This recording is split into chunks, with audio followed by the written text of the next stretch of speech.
As they're still 4 wide on the run down into the back straightaway. Demerit's looking for a line as well. What is going on in Michigan? Kraus and Harrington side by side, but it's Malechka and Trano 1 and 2 and building their momentum to the line. Using the apron is Robert Malechka, but winning this race, I think, is Brandon Trano by 1,000th of a second. They wreck across the line, but it does not matter. Favorite memory? The obvious answer would be probably, like racing against like Tony Kanaan, Kyle Busch, countless of my heroes growing up. We all just randomly decided to run, I think it was like a Tuesday night or something like that, and I somehow pulled out the win. I just remember how much my hands were shaking after that, and I don't really think any other car on the sim provides that level of thrill, and I'm going to miss the heck out of it. The 2021 Long Beach Grand Prix from ISOWC. Finishing second, getting driver of the day. Such an unexpected result for such a big event. First time I ever ran the car in 2018. My friend and teammate Zach Buchanan convinced me to buy it for Fuel Racing League, and I won the first race I ever ran. It was Sebring Modified, and through that I discovered the Real Series too, so it's been amazing. 2021, when I went from the only multi-time winner and back-to-back winner to winning the top split Indy 500 for the 3rd time in a row. Making the top split of the biggest race in Indiana for the first time in 2021. This gave me the confidence that I could really compete with the best of the best in this car. My best iRacing week ever. Won 12 Indy Open races in 1 week, as well as 3 IIS races out of 4 that I entered. It's not what I've been able to do in the car, but what I've been able to do out of the car. Being able to work with Arjuna for the Open Wheel 500. There are all these people around you in the IndyCar Discord, especially that they care, and they are awesome people. I'm super grateful that I've been able to meet a lot of these people. First, the friends I made along the way. Second, all the iRacing Indy 500s we won together as a team. And lastly, going to the Indianapolis 500 with those friends. I'll never forget it. Also, what I'll never forget, Paul Tracy won the 2002 Indy 500. I mean, honestly though, it's probably the friends we made along the way here. But like most people have probably said, the friendships and memories that I've made with those friends over the years has been the most important and favorite memory of my time on iRacing. It's more than a video game. That's what it is. And I'm really sad.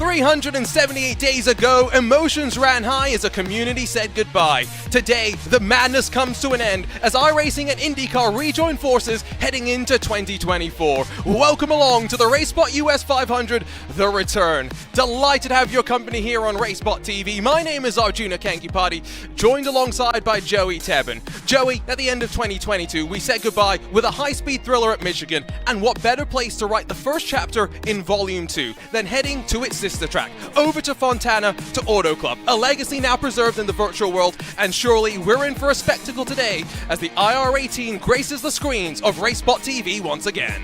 This is the power of sim racing. The track you see on your screen right now no longer exists. It's currently being dug up by excavators. It's much shorter than it's ever been, but we're going to go racing at Auto Club until eternity, and I can't tell you how happy I'm to be back, Arjuna. It's been It's been so long. We've had 19 Speaker of the House votes. We've had 72 Detroit Pistons losses. We've had 104 days of summer vacation. We've had 0 haircuts for me, and now we're finally back. I am hyped. I'm raring to go. I calculated it as, 32.5 million seconds, and I think plenty of our community has been feeling it. Let's not forget, 13 years of iRacing and IndyCar came to an end with our first RaceSpot US 500. We're looking forward to saying hello once again, and a bright future in front of us as well. Already it's been announced that the iRacing Indy 500 not only going to be returning, but plenty of other things as well that hopefully will be in store for us in the future. Let's talk about today though, because, earlier this week when the news was announced, I know plenty of people could not stop smiling. And I think today, Joey, with 2 splits of racing ready to go, we have more than 80 drivers battling out on the high banks of Auto Club today. And we were talking about this before the show. We've literally got the best of the best back here. Everybody was waiting for this for so long that we have 2 splits of 40 drivers, and there's sort of a meeting point in the middle where there's drivers in the bottom split who could very well be in the top split. There's drivers in the top split who could very well be in the bottom split. There's a lot of intersection, and it's just a sign that we have 2 of the strongest IndyCar fields ever put together on iRacing. We might be setting our expectations a little bit too high, Arjuna. We're going all the way to the top, and it might be downhill from here. Well, we're also setting the expectations high that they'll stay out of trouble. Let's take a look at these entry lists as the drivers are out on track for qualifying right now. Start with the quote-unquote main split. These are drivers that were prioritized by qualifying for the iRacing Indy 500 broadcast split or making an Open Wheels 500 field. So many top-level drivers, and of course, you have newcomers to the community, but also veterans of the community as well. Highlighted at the top, of course, the RaceSpot US 500 2022 winner, Brandon Traino, that I think will take center stage, Joey, in terms of the focus. Yeah, he's definitely got to be one of the favorites. You also have to look somewhere in this large box of text on the number 91 with Robert Malechka. So good at these 2-mile tracks. Has won who knows how many races at Michigan. Won at this track when the Lionheart Racing Series raced here in this season, or in their season in 2023. And of course, you've got the likes of Sean Campbell, who's fast in literally everything he drives. You've got new young drivers like Hamilton and Kaboeasy, who are still getting better and better with every day. I could go through every single one of these 43 drivers, Arjuna, and I could tell you a possibility of them winning. Except for Dustin Ollis. I was going to say, there's one driver on that list that we're maybe not so confident in. A RaceSpot's own Dustin Ollis, who does have a top split feature broadcast appearance in the iRacing Indy 500. So this is top split, of course. We will check in plenty with them. We will also have that second split featured on the broadcast as well. Names up and down through the field. One name to highlight, Mark Murphy, who won the second split of our RaceSpot US 500 back in 2022. Has made the step up into the main split today, and so it's wide open for someone else to take advantage. And some of these names are veterans in the IndyCar from the Lionheart IndyCar series, and they're joined by the likes of Teemu Toiko, top-level oval racer, albeit maybe a little bit more known for being in a stock car. Yeah, I remember Teemu Toika being very fast at the Rectangle 500 that FTF put on as their sort of goodbye to the IndyCar back in 2022, so he's got some good experience. You've got RaceSpot's own Jonathan Burke and Terry Radford. You might be scared of the latter of those two based on practice. You've got names we've seen everywhere on iRacing, like Colton Easterday. He's always popping up in whatever events he wants to do. And you've got the likes of Julian Altena, who puts on the VOR league. You got Matt Taylor and Daniel Zeggers, who have so much Lionheart Racing Series experience in other leagues. Mike Rasmus as well. It is just as dense in this second split, and this is going to be just as exciting of a race, I think, when we check into it. Ultimately, everyone is going to be a winner here today. There was a question thrown into the RaceSpotTV YouTube about how was the winner of the event decided across of 2 splits. Well, everyone's a winner now that iRacing and IndyCar are back together, at least the way I am looking at it. Drivers have finished up with a qualifying session. Before we dive into the details of the main split, or the second split, they get a few minutes to switch gears from qualifying into race mode, and an opportunity for us to maybe preview some of the racing that we're going to be in store for today. You noted instantly qualifying came to a close. The cloud cover instantly got a lot stronger, and cool tracks mean pack racing surely for us to witness. How often do we say that at Fontana? And it's looking like we're going to say it again. You see those giant dark clouds coming over? I don't know what those mountains are, Arjuna. You're far closer to Auto Club than I am. Are those the Are those the Sierra Nevadas? I don't know. I'm still about a 6-hour drive away, so I wouldn't quite know. Well, I'm about a 48-hour drive away. I don't know how long that takes. Maybe 26 if I'm doing the cannonball run. You do have, that's a good point. You do have a bit more of an excuse there. You see those track conditions in the correct and proper units, just to be completely honest. 36 degrees Celsius works out at 96.8 degrees Fahrenheit, which it's quite cooler, a little bit cooler than I think plenty of us were expecting, but the race start itself will jump forward to 1 p.m., likely to be just that little bit warmer to get underway. With similar conditions for the second split as well that the drivers will be getting underway for, of course, very shortly. Let's take a look, though, at some of the drivers getting out on track and already up to speed as you see them thundering into turn number 1. And it's been so long, Arjuna, it's been over a year that I can only imagine that we're going to have to use this warm-up session as sort of a warm-up for ourselves. We got to remember the colors of these cars. We got to remember who's in what livery. If I'm not mistaken, that would be Connor Harrington on the bottom. He's actually done a very good thing and stayed in exactly the same colors that he was in when we previously saw him. Valtteri Alander in the BS competition colors as well. These two have made our lives very, very easy as we come back to this. Of course, yeah. Valtteri Alander won the ISOWC back in 2021 as part of Cova Esports. Unfortunately, no longer a team. He's joined up with the Zebras and continued to be a big fan of the IndyCar. You see Brandon Traino behind as well. Great to see him back in the familiar black, white, and red colors of the number 9. Of course, the only multi-time winner of the top split featured broadcast iRacing Indy 500 split, and I think we're expecting plenty of big things from him. We do have a couple of drivers with webcams being shared for us today, and so I'm trying to bring that up so we can go and investigate. We always love doing this. Dustin Ollis, RaceSpot Zone is up at the top. You have Justin Melillo, iRacing Zone alongside with the message, iRacing is so back, and boy do we agree. Got one of our drivers in second split, Joseph Grijalva. I hope I didn't butcher that name too bad, alongside Brandon Trado. Interestingly, he's got 2 sets of headphones, and then Connor Harrington, who's managed to sneak a spy camera and is giving us a bit of a wave. I've never actually seen Dustin Ollis's face.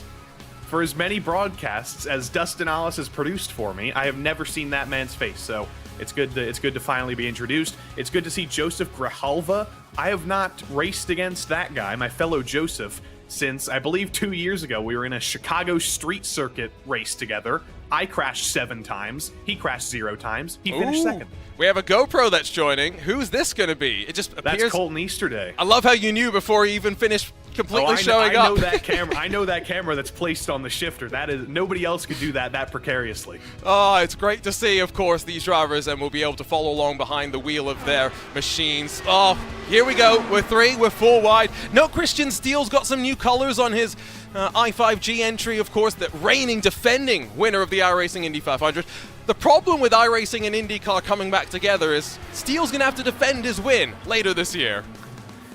Yeah, he's going to have a big task, and he's going to have a target on his back there. But Caleb Bensi in the number 24, I believe that's at the lead of the train in that maroon and gold entry. That is some beautiful colors. Those are going to be easily differentiable for us. It's good to see that the Alliance Racing cars, as ever, very bright red, very bright blue. They're going to be easy to pick out, but I believe, if I'm not mistaken, there's 2 of them in this race, so we may be getting that confused. We'll have to wait and see how the paints all play out. I'm looking forward to seeing maybe some different changes and some familiar liveries showing back up, of course. BS Competition did win the VCO Simi Award for Best Livery at the end of 2023, so their IndyCar livery is a bit of a personal favorite of mine, and I do believe you're right. That is Bensi in front. That's Logan Simmons. You have one of the satellite racing cars. Pavelski's in the orange i5G entry. And then you've got Andrew Marquez in a very pink number. That's a very interesting one. Ooh, I did see this yesterday. Tyler Graff was posting his latest livery creations. So you've got Andrew Marquez in the bright magenta MadWorks entry, and I believe there was one other in the cyan MadWorks entry. I don't remember who that was. You wait till we see second split, because that is where all the action for the MadWorks cars are. Oh boy, I mean, I have to give Tyler Graff all the credit. That guy believes in primary colors. If you get one of his liveries, you're going to get magenta, you're going to get cyan, and you're going to get yellow. You're not getting anything less pure than that. Well, I tell you what, these drivers are underway for their practice session, but the second split is ready to go for their 156 laps of racing action. Let's run down to the starting grid to see the return of the Dallara IR18, and boy, Matt Taylor and Julian Altena have some fun at the front, along with Michael O'Brien and Tate Lytle behind them. The MadWorks Graphics LC contingent continues with Drew White along with John Christensen behind them on the third row of the starting formation. As you continue to work your way on through the field, back in 7th spot is going to be Mike Rasmus in the blue MadWorks car, Dave Stedman alongside, and what is a very interesting livery, I must say, Matthias Strauss for Team Watson Racing is alongside Dan Lee Ench with Vince Harley, and then Sam Fitzpatrick, Apex Racing TV Zone on that 6th row of the starting formation. The Beef and Dairy Network, I wonder what he's looking to drink at the end of this one. You continue to scroll through the field. Silva, Santos, Wallace, Ramirez, Gria Alvar, hopefully we will get on that the name correct at some point. And then, of course, Teemu Toika in that pipe from Beach Racing at number 46. Through the top 20, Josh Huffine and Hunter Smith with Jason Wallach, Clint Martin, Cedric Holbohm, and then Nicholas Precy making up the rest of the front 12 rows. Remember, we're only starting 2 by 2. RaceSpot's own Jonathan Burke and RaceSpot's own Terry Radford share row 13 with Mateus Florentino, Raphael Reynolds, Colton Easterday, and Raphael Eckert making up the top 30. And only one more car in the field. It will be Leandro Silva at the back in the Leaner Energy racing car. So that's how they'll line up. 156 laps for them to go as well. Joey, everyone's just looking forward to this, and what a great sight it is to see them behind the pace car. And you have to think already, who is going to win this race? Who is the favorite? Well, you look up front, and it's a lot of guys who have tons and tons of IndyCar League racing experience. Matt Taylor, Michael O'Brien, or Potatoes O'Brien, as I should be calling him. How many races have they started in the Lionheart Racing Series? Probably in the triple digits by now. Julian Altena, he's got VOR on the side of that car representing that league where I think he's probably raced 100 or triple digits of races there too. These guys are some of the big three in this race, and they all have a target on their back now because everybody wants to beat them. So, it's been a while, but it's so good to be back. RaceSpot's first broadcast was about Indy cars, and finally we get to do it again. Let's unleash the Dallara IR18s for the RaceSpot US 500, the return. The green flag flies. We're underway at Fontana. Nice tidy jump as Taylor and Altena now try and tuck into line with one another. It could be a pack race early doors, but 156 laps means that Joey, eventually, you're going to have to settle in and be there at the end if you want to come out on top. And do you want to lead right now, or do you want to already start thinking about slotting in line, saving fuel for that first pit stop? If you're all of these drivers, you're seeing 30 other cars on the track, you're probably thinking an early race caution might be possible. I want track position early, and Julian Altena's done exactly that. A maximum of 3 hours if we were to be caution interrupted. Likely not to be the case. Altena leads at the stripe with Taylor O'Brien, Christensen, Lytle, Strauss, White, and Stedman, along with Rasmus and Harley making up the rest of the top 10. Remember, you see those seams. You got to be careful about where you place the cars because this is a bumpy racetrack at the best of times. And what a start by Julian Altena. He has pulled 5 car lengths or so over Matt Taylor. It's coming down now, but in the space of 1 lap, he is pushing absolutely nuclear level. It's been insane, but Matt Taylor is coming down here, and we'll see. Does he think about taking the lead back, or is he interested already as we've stratified out in the top 5 and maybe hanging back and saving a little bit of fuel? Seems like Vince Harley's the one trying to go down low and make some moves at the start in the orange, white, and green machine. You can see some of the MadWorks cars behind just trying to work on through. Open setup race also means in-car adjustments, staying on top of the tools, ARB and weight jacker, and that's where drivers deciding which lines they want to go on going to be so important. Rasmus losing ground early, that might be a strategic call to drop to the back. And I hope all these drivers have been studying. Obviously, a lot of these drivers have, we got a spin in the quad oval. All the way to the back goes Teemu Toika, one of the favorites. And, surprisingly, will not bring out the caution, and so as he brings himself back onto track, he will hopefully try and regain his speed. A long way still to go in this one. A lot of time still to make his way back up towards the front. Checking back up towards the point, though, Taylor O'Brien. And now Strauss and Christensen fanning up on that high line as we work our way to the end of lap 4.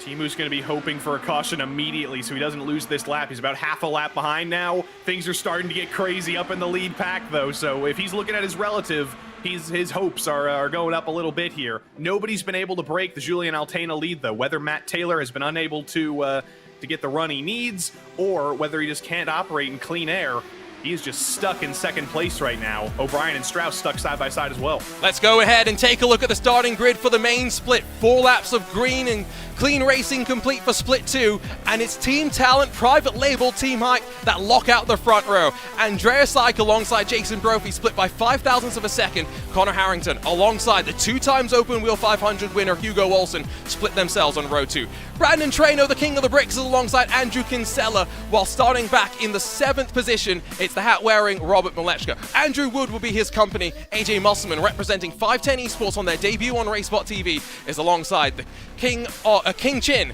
Josh Chin. Adam Blocker, Tony Shaw, and the pair of Powerslide Motorsports drivers 11th and 12th, with Phil Kraus, Marco Brazil 13th and 14th. The Canadian Brian Carey, the Canadian Adam Crane 15th and 16th positions, with Chad Simpson and Kevin Burrell, Satellite Racing teammates. We get to see Burrell for the first time in his new colors. Hamilton, Akabuizi, Matt Pavelski line up on the 10th row of the starting grid, with Brendan Lichtenberg and Christian Seal, the Team i5G teammates, maybe hanging back in the field now and having to work their way on forward. Rashad Craig, Valtteri Alander, breakouts in the last handful of years in the IR18, line up alongside one another, with Jesper Orman and Rodrigo Franzoni 25th and 26th. Christopher qualified well for the previous RaceSpot US 500, not so well here today, and he's alongside the second split winner back in 2022, Mark Murphy. Caleb Benzie, third in the Lionheart IndyCar Series last year, is alongside David Graybill, who represents some of that merch that we had from the first US 500, with Marquez Tucker, DeGroot, Forsyth, Campbell, and Welker through the rest of the top 36. Still going through the field, and everyone with a time on the board: Chad Frankenfield, Matt Holliber, Logan Simmons, Dustin Ollis, and Justin Melillo will go through the entirety of the 41-car field that gets ready to rumble.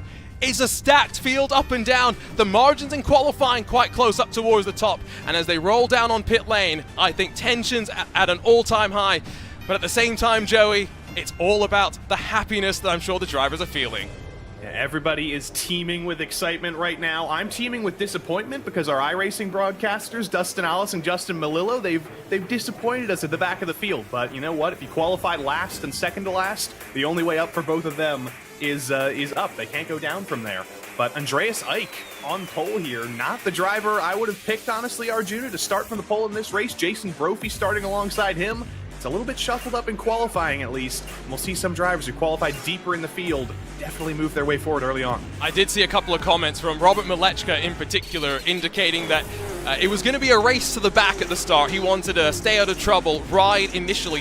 We had a caution on, I think it was lap 7 of our previous RaceSpot US 500, hoping we can get through some clean and green laps to get underway. I'm going to ask you for a prediction. I know it's hard. Joey, who wins this one? Who comes out on top in 156 laps? Well, I think it's not going to be Brandon Treno. He's not going to do the US 500 double. He has too big of a target on his back after winning the previous event. Everybody wants to beat him, and I'm going to throw out a name, and that name is Phil Kraus. Ooh. Why not? Random number generated, random mind generated. I think he's going to do it. Starting back in 13th, I'll go with Robert Malechka. We're underway, though, for the RaceSpot US 500. Indy cars are back on iRacing. We're already 4 wide at the stripe. Andreas Eich backs out of it and lets the private label team hype duo of Connor Harrington and Jason Brophy storm through the inside and middle. Hugo Olsen in the Powerslide Motorsports car is up high and ripping that 4th line, but as Andrew Kinsella comes underneath him, Ike's still trying to work his way back in the pack. This is a crazy start to 156 laps of racing.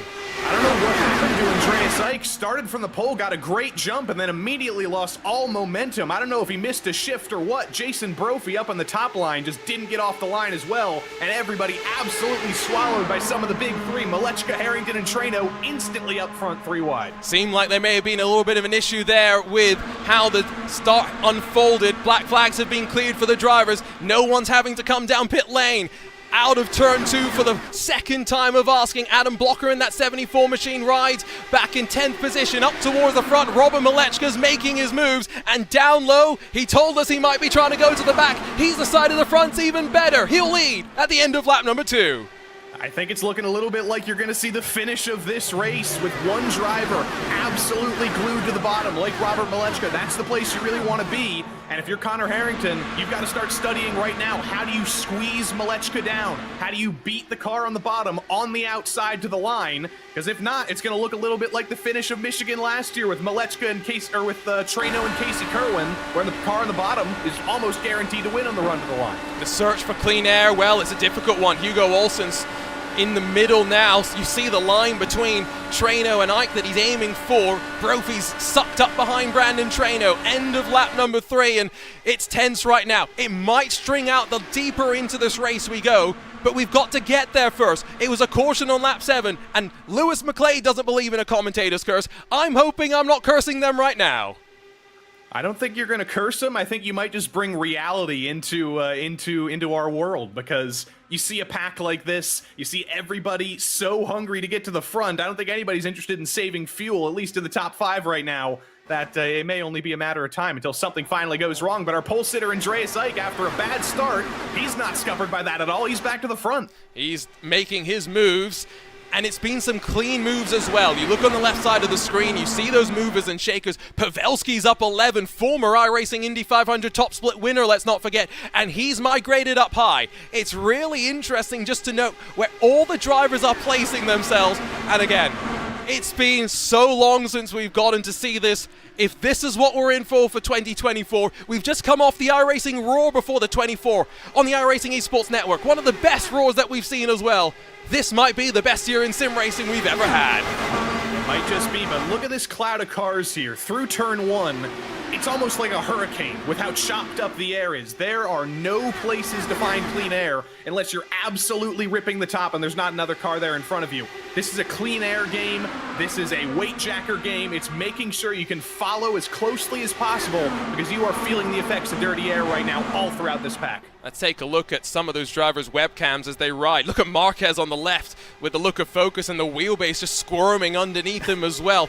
Traino's wearing his US 500 shirt. You've got to love it as well. Harrington looks quite calm as it stands right now. I don't quite understand how they're not more panics at this point in time.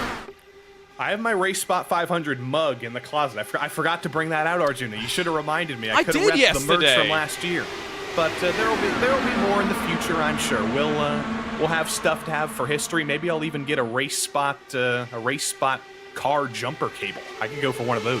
Ooh, I mean, you're giving me ideas for future product lines for RaceSpot down the line. Let's jump on board with Valtteri Orlando, the ISOWC champion back in 2021. And I've got to say, as soon as the announcement came out, the number of messages that I got from drivers of all different people. We're talking top-level drivers, the community-level drivers, and even people just wanting to get into iRacing and IndyCar for the first time, saying, ISOWC, is it coming back? Valtteri Orlando might have a championship to defend very shortly. Yeah, and there's a couple of these drivers like Valtteri Orlando in the field who are not only IndyCar veterans, they're veterans of every type of racing at the top level of sim racing. You've got Valtteri, you've got Sean Campbell, who's a little bit deeper in the field. We were going to have Carl Janssen. Unfortunately, he couldn't make it, but there are some drivers who have high-level experience in every single type of racing, and they all come back to the IndyCar because it's some of the best stuff you can have. I mean, where do you even look through this field? Look up high, as that's, I believe, Chris Stouffer in the very distinctive chrome colors that's gone up high and around the outside of former teammate Brian Carey in the intense Autosport car. This is starting to settle down, though. You see more and more cars wanting to go up high, but it's the margins that are still scary. Stouffer commits around the outside of Adam Crane in the satellite racing car. These are some brave drivers enjoying what they're getting to do once again, but Stouffer now runs out of momentum, gets checked up on that outside line. But this is exactly what I talked about, Arjuna. You need to find clean air when you're in the middle of the pack like this, and Stouffer is going higher than high. He's almost ripping the wall Kyle Larson style, except in an Indy car, and he did find some clean air there behind Rodrigo Franzoni. Just couldn't quite get the momentum. It is still a wider line. You might be in clean air, but it is still geometrically a longer distance to go, and that's the trade-off you have to make. Let's take a look at a replay Something's happened in split 2, and well, the caution's flown for the first time today. And we'll figure out what happened as they continue to run intensely in the mid-pack and at the front of our top split competition. You can see that most of the drivers have gone up high. Vince Hurley, I saw for a moment, had gone down low in that second split, and as they run through turn 2, it looks okay. What's going to happen here? This is the grand mystery show. There's a little bit of contact in the middle of the pack there, but I'm not seeing anything going horrifically wrong. And now there we go into turn 3. A little bit of an argument, a little bit of a checkup into the corner, and one of the black cars goes absolutely flying. Multi-car crash in second split. And I saw one of those MadWorks cars mixed up, and so I think that goes to show just how close that we really are dealing with fire right now. Sean Campbell's diced his way up 21 positions so far. Maybe not a surprise to anyone who knows Sean Campbell to hear that. It is good to see him in an IndyCar, though. He races in basically everything. And look at him go around the outside of Adam Blocker like it's a piece of cake. Yeah, I'm surprised he put down driving 2 gay roads in Assetto Corsa to be here today. Is that what he's been doing instead? That's what, for some reason, Sean Campbell can't get enough of cars. He's a little bit Max Verstappen-like in that way. When he's not racing, he's racing, but just in a line on a twisty Japanese road in a Assetto Corsa, and usually uploading. I mean, he does drive basically every single type of car that you could wish for. There's a slow car down low, as I think Robert Malechka's had enough, and he's bailing towards the back of the field. And I don't necessarily blame him. Oh, that's a close moment. Campbell washes up high. They get away with it, though, as we scurry down the back straightaway. Second split, though, Joey, coming to the restart. Back to the restart. Dave Stedman at the head of the field over Julian Altena and Michael O'Brien. Another excellent start from the leader in second split. You are really in control of the speed when you're at the head of the field in an IndyCar restart. And single file, jump whenever you want. Dave Stedman off to a solid start, but Julian Altena led so many laps in that first stint that you have to imagine he's going to be fighting to get back there. I'm amazed that we're still caution-free up towards the frontier. Let's look backwards from Connor Harrington and his perspective in that number 44. You can see his teammate behind. And again, this is the oval gamesmanship that is being played right now. When you have Harrington, Brophy, and Ike 1, 2, and 3 all in collaboration, they can work together, feed some dirty air, and as the tires continue to go off, Joey, they'll hold the lines that they want to run. Exactly what they're doing. It helps to have teammates. That is always what you want. And you see the list on the side of your screen there. You got 2 private label team hype drivers up at the top. Team talent, Andreas Ike kind of independent there. Everybody else on his team a little bit further back. Andrew Wood, the next one up in 16th place. But you want to have some friends. You want to have a strategy. You're going to lose them at the end of the race when it's every driver for themselves. But right now, when you're trying to save a little bit of fuel, save a little bit of tire, it helps to have a buddy to play with, like Harrington and Brophy. Can see on board with Josh Chin just how stable he's trying to be with the steering, not trying to scrub off too much speed as he runs alongside.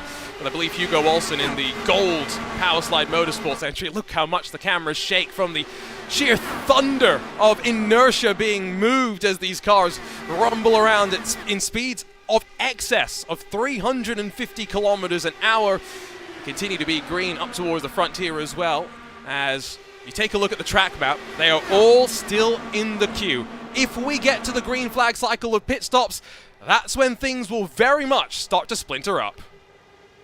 I'm wondering if we're breaking some kind of record here. There's usually somebody who ends up falling off the back of the pack or has trouble early. We are 18 laps into this race, and every single driver, from Connor Harrington all the way back to Robert Malechka in 41st, everybody is within draft range. We gotta call the Guinness Book of World Records, Arjuna, as there's a spin on the back straight. There was smoke for sure. Jesper Orman as well as Nick de Groot. The factory-backed motorsports car has lost the rear wing. It's dangling by its connectors. And so the caution flies for the first time today in this top split of the RaceSpot US 500. And well, I guess we got further than the 7 laps, but Jesper Orman's missing the front wing as well. Did I curse that one, Arjuna? Did I say the C word there? Do you believe in the commentator's curse? I don't know. I'm still agnostic about it. Then you can't have caused it. That's how it's got to work, right?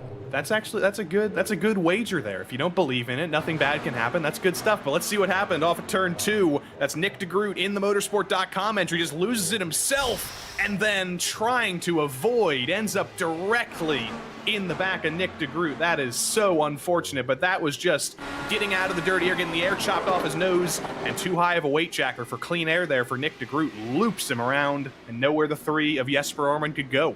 I will just say that it is maybe a bit of a surprise in some ways to see Nick de Groot make a mistake like that, because we've seen him be very, very quick in the Lionheart Speedway Series in the Dallara DW12, a car that's maybe a bit more geared to being racy. Now, going to be an interesting call here. Do you come down to pit entry or not? We had, what, about 17 green flag laps complete. There's no tire limits for this race, so it's all about whether they think they need the rubber, and clearly the field in unison is going to come on in.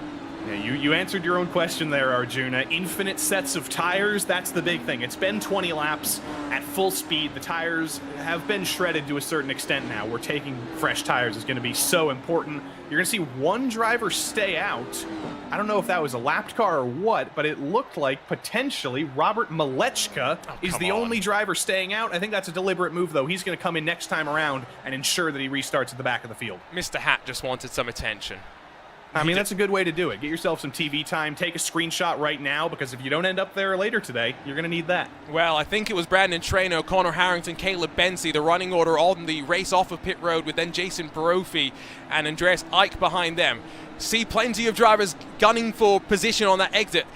Let's not forget, if you're new to the world of IndyCar, if you're maybe more accustomed to NASCAR-style oval racing, we don't do a 2x2 restart. We're single file from this point forward, and so positioning on these restarts, it's paramount. Yeah, and it's harder to not lose the back of the pack when you're restarting in single file like this. When you're double file at the start of the race, everybody's so packed together. You already have an advantage of being on the inside, of having a shorter run if you start on the inside. But when everybody's single file, if there's checkups at the back of the field, if the leader gets an incredibly good start, it is very easy to get that stratification, to get a couple of packs forming, and you basically need a caution. Once a second pack forms like that, we've got a whole pack here in second split. Yeah, let's take a look at some of this for a little bit, just as we wait for the race to get back underway for the main split. I do believe it's Altena that leads in that VOR entry, with Stedman, who's up 6 positions in second. Cedric Holbaum is up 20 positions, though, as they're almost 3 wide behind them. You've got Smith, Christensen, and a couple of others trying to join the mix as well as they filter out. Now, one caution means that I suspect all of these drivers are coming to pit lane as well, and I can confirm, just looking at the timing screen on timing2.racespot.tv, this does look like it's a bit of a warmer session, all things considered. The 2 sessions will be slightly different in terms of weather. Yeah, I think we're seeing a little bit more tire trouble. You saw Vince Harley there off turn 4 smack the wall a little bit. He seems to be okay, but that was a driver who was getting very, very dicey and evidently feeling the effects of those tires melting underneath him. That is so hot. 46 degrees Celsius.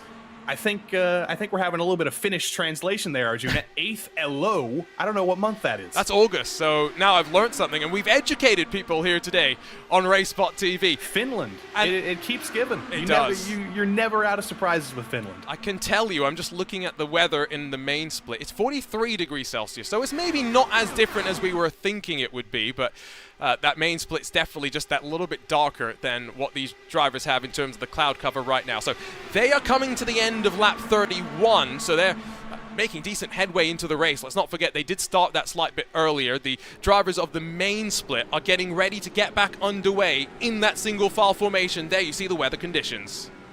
And there's August in English, or is it Eloma? Is that August in Finnish, or is that a sim racing driver? Am I confusing the two? Eloma's a sim racing driver, don't worry.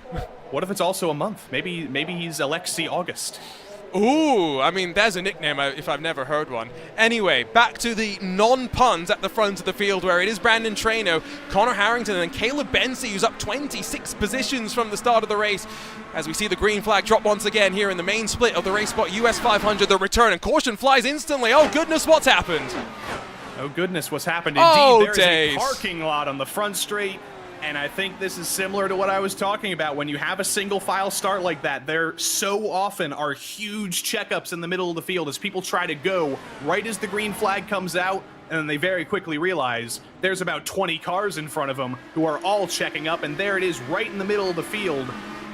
Oh, somebody up on the top, I believe, collecting Christian Steele, and a few others are forced to just scramble to stay out of the way. I think Sean Campbell was involved as well. So let's take a look at this one, and maybe from up above. So there's Steele on the inside. So the checkup initially happens slightly further ahead, and as they just pincer in together, you see Hamilton Carboeasy gonna just squeak on through. I mean, by the narrowest of margins. Kinsella ducks down low to get out of the way, and one of the satellite racing cars just with nowhere to go. That might have been Kevin Burrell. And David Graybill ends up sliding in that all-white car. Let's see what happened again. It's the checkup for about 7 cars back. David Graybill starting 38th or so. He sees everything going on, checks up, but locks up the rear brakes. That happens a lot on road courses in this car, but when you're in an oval setup car with even worse brakes, it is so easy to lock up the rears like that. I think David's still going to be okay, though. It was a light hit. He'll be able to come back and get those repairs, but that is just absolutely crazy. Let's take one more look at it and see if we can figure out what the actual root cause was. Now, remember, you can't actually pass before you get to the stripe. And so I think part of what was happening is some drivers maybe went a bit early, recognized that they couldn't pass, and then as they all just checked up, Marco Brazil squeaked on through, but I think got a black flag for getting through that wreck. Unfortunate. So who was that initially that checked up? Was that Rodrigo Franzoni in the number 12, that all-black car? So I'm trying to figure out, but let's ride on board with Franzoni. Yes, no, it's in front of Franzoni. Franzoni. That's what I thought. He was an innocent bystander. He started quite far back, but the problem with having so many black cars is we can't really tell who's who. No, it was Josh Tucker who we ride on board with here. It was Josh Tucker who ended up checking up, but I don't think it was really his fault. They were checking up in front of him as well, being 2 and 3 wide, and it all just encyclopedias or accordions rather to the back. Well, Sean Campbell's in the YouTube chat just to let us know that he's alive, so I'm glad to see that. As we rejoin live pictures, note that instantly it got a lot brighter, so the cloud cover was definitely a thing. Weather conditions down to 41 degrees Celsius, but cautions breed cautions, and well, that was a big one that's seen 41 drivers, I think, be taken down to maybe 31 or so. Phil Krause may have been mixed up in that one too. Yeah, it was just an absolute mess. So you've got a mix of drivers coming down for damage repair, and you've got some drivers who came down to just take tires and go back to the back of the field. Also, it is good to hear from Sean Campbell that he is still alive. I think it was one of the many black, red, and white cars, Arjuna, that was involved instead of him. It's like sports car racing a couple years ago. Everybody came back with their fresh new liveries, and evidently everyone decided on red, white, and black together. Well, all I'm going to say is Brandon Traino showed me some concepts for what his livery could look like if it wasn't red, white, and black, and I told him to do it. Well, have you seen, I've seen an image on Twitter. It was a Ferrari GT3 car, and it was like a gradiented rainbow with neon lines outlining the car. It was one of the craziest things I've ever seen, and I want somebody to do that for an IndyCar.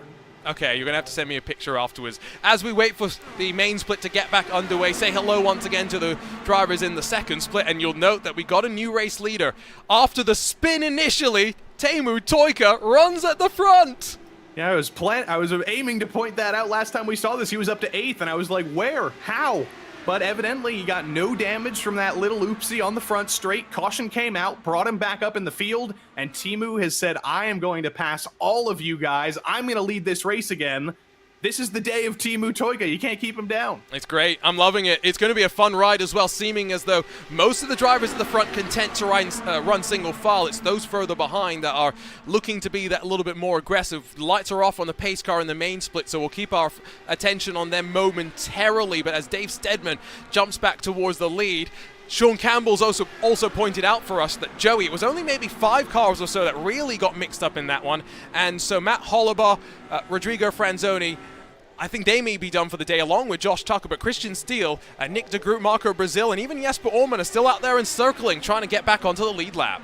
I think some of those drivers have had slight damage repair, though, so they're still going to be out there. They are going to be hurt just a little bit. Matt Hollibaugh, even if he has long repairs, Josh Tucker as well, they should get out there. There's still 130 laps left to go. Plenty of positions left to gain. Well, we'll cycle away from that second split, which is onto the first lap of its race. We're back underway here in Fontana, a track that, well, no longer exists in this form in the real world. We can enjoy it in the virtual world. Single file restart has seen them be able to get through the initial cycle a little bit cleaner this time around, but as they build up the speed, they build up the momentum, one thing's inevitable. We're just waiting for it, the 2, the 3 wide to start once again.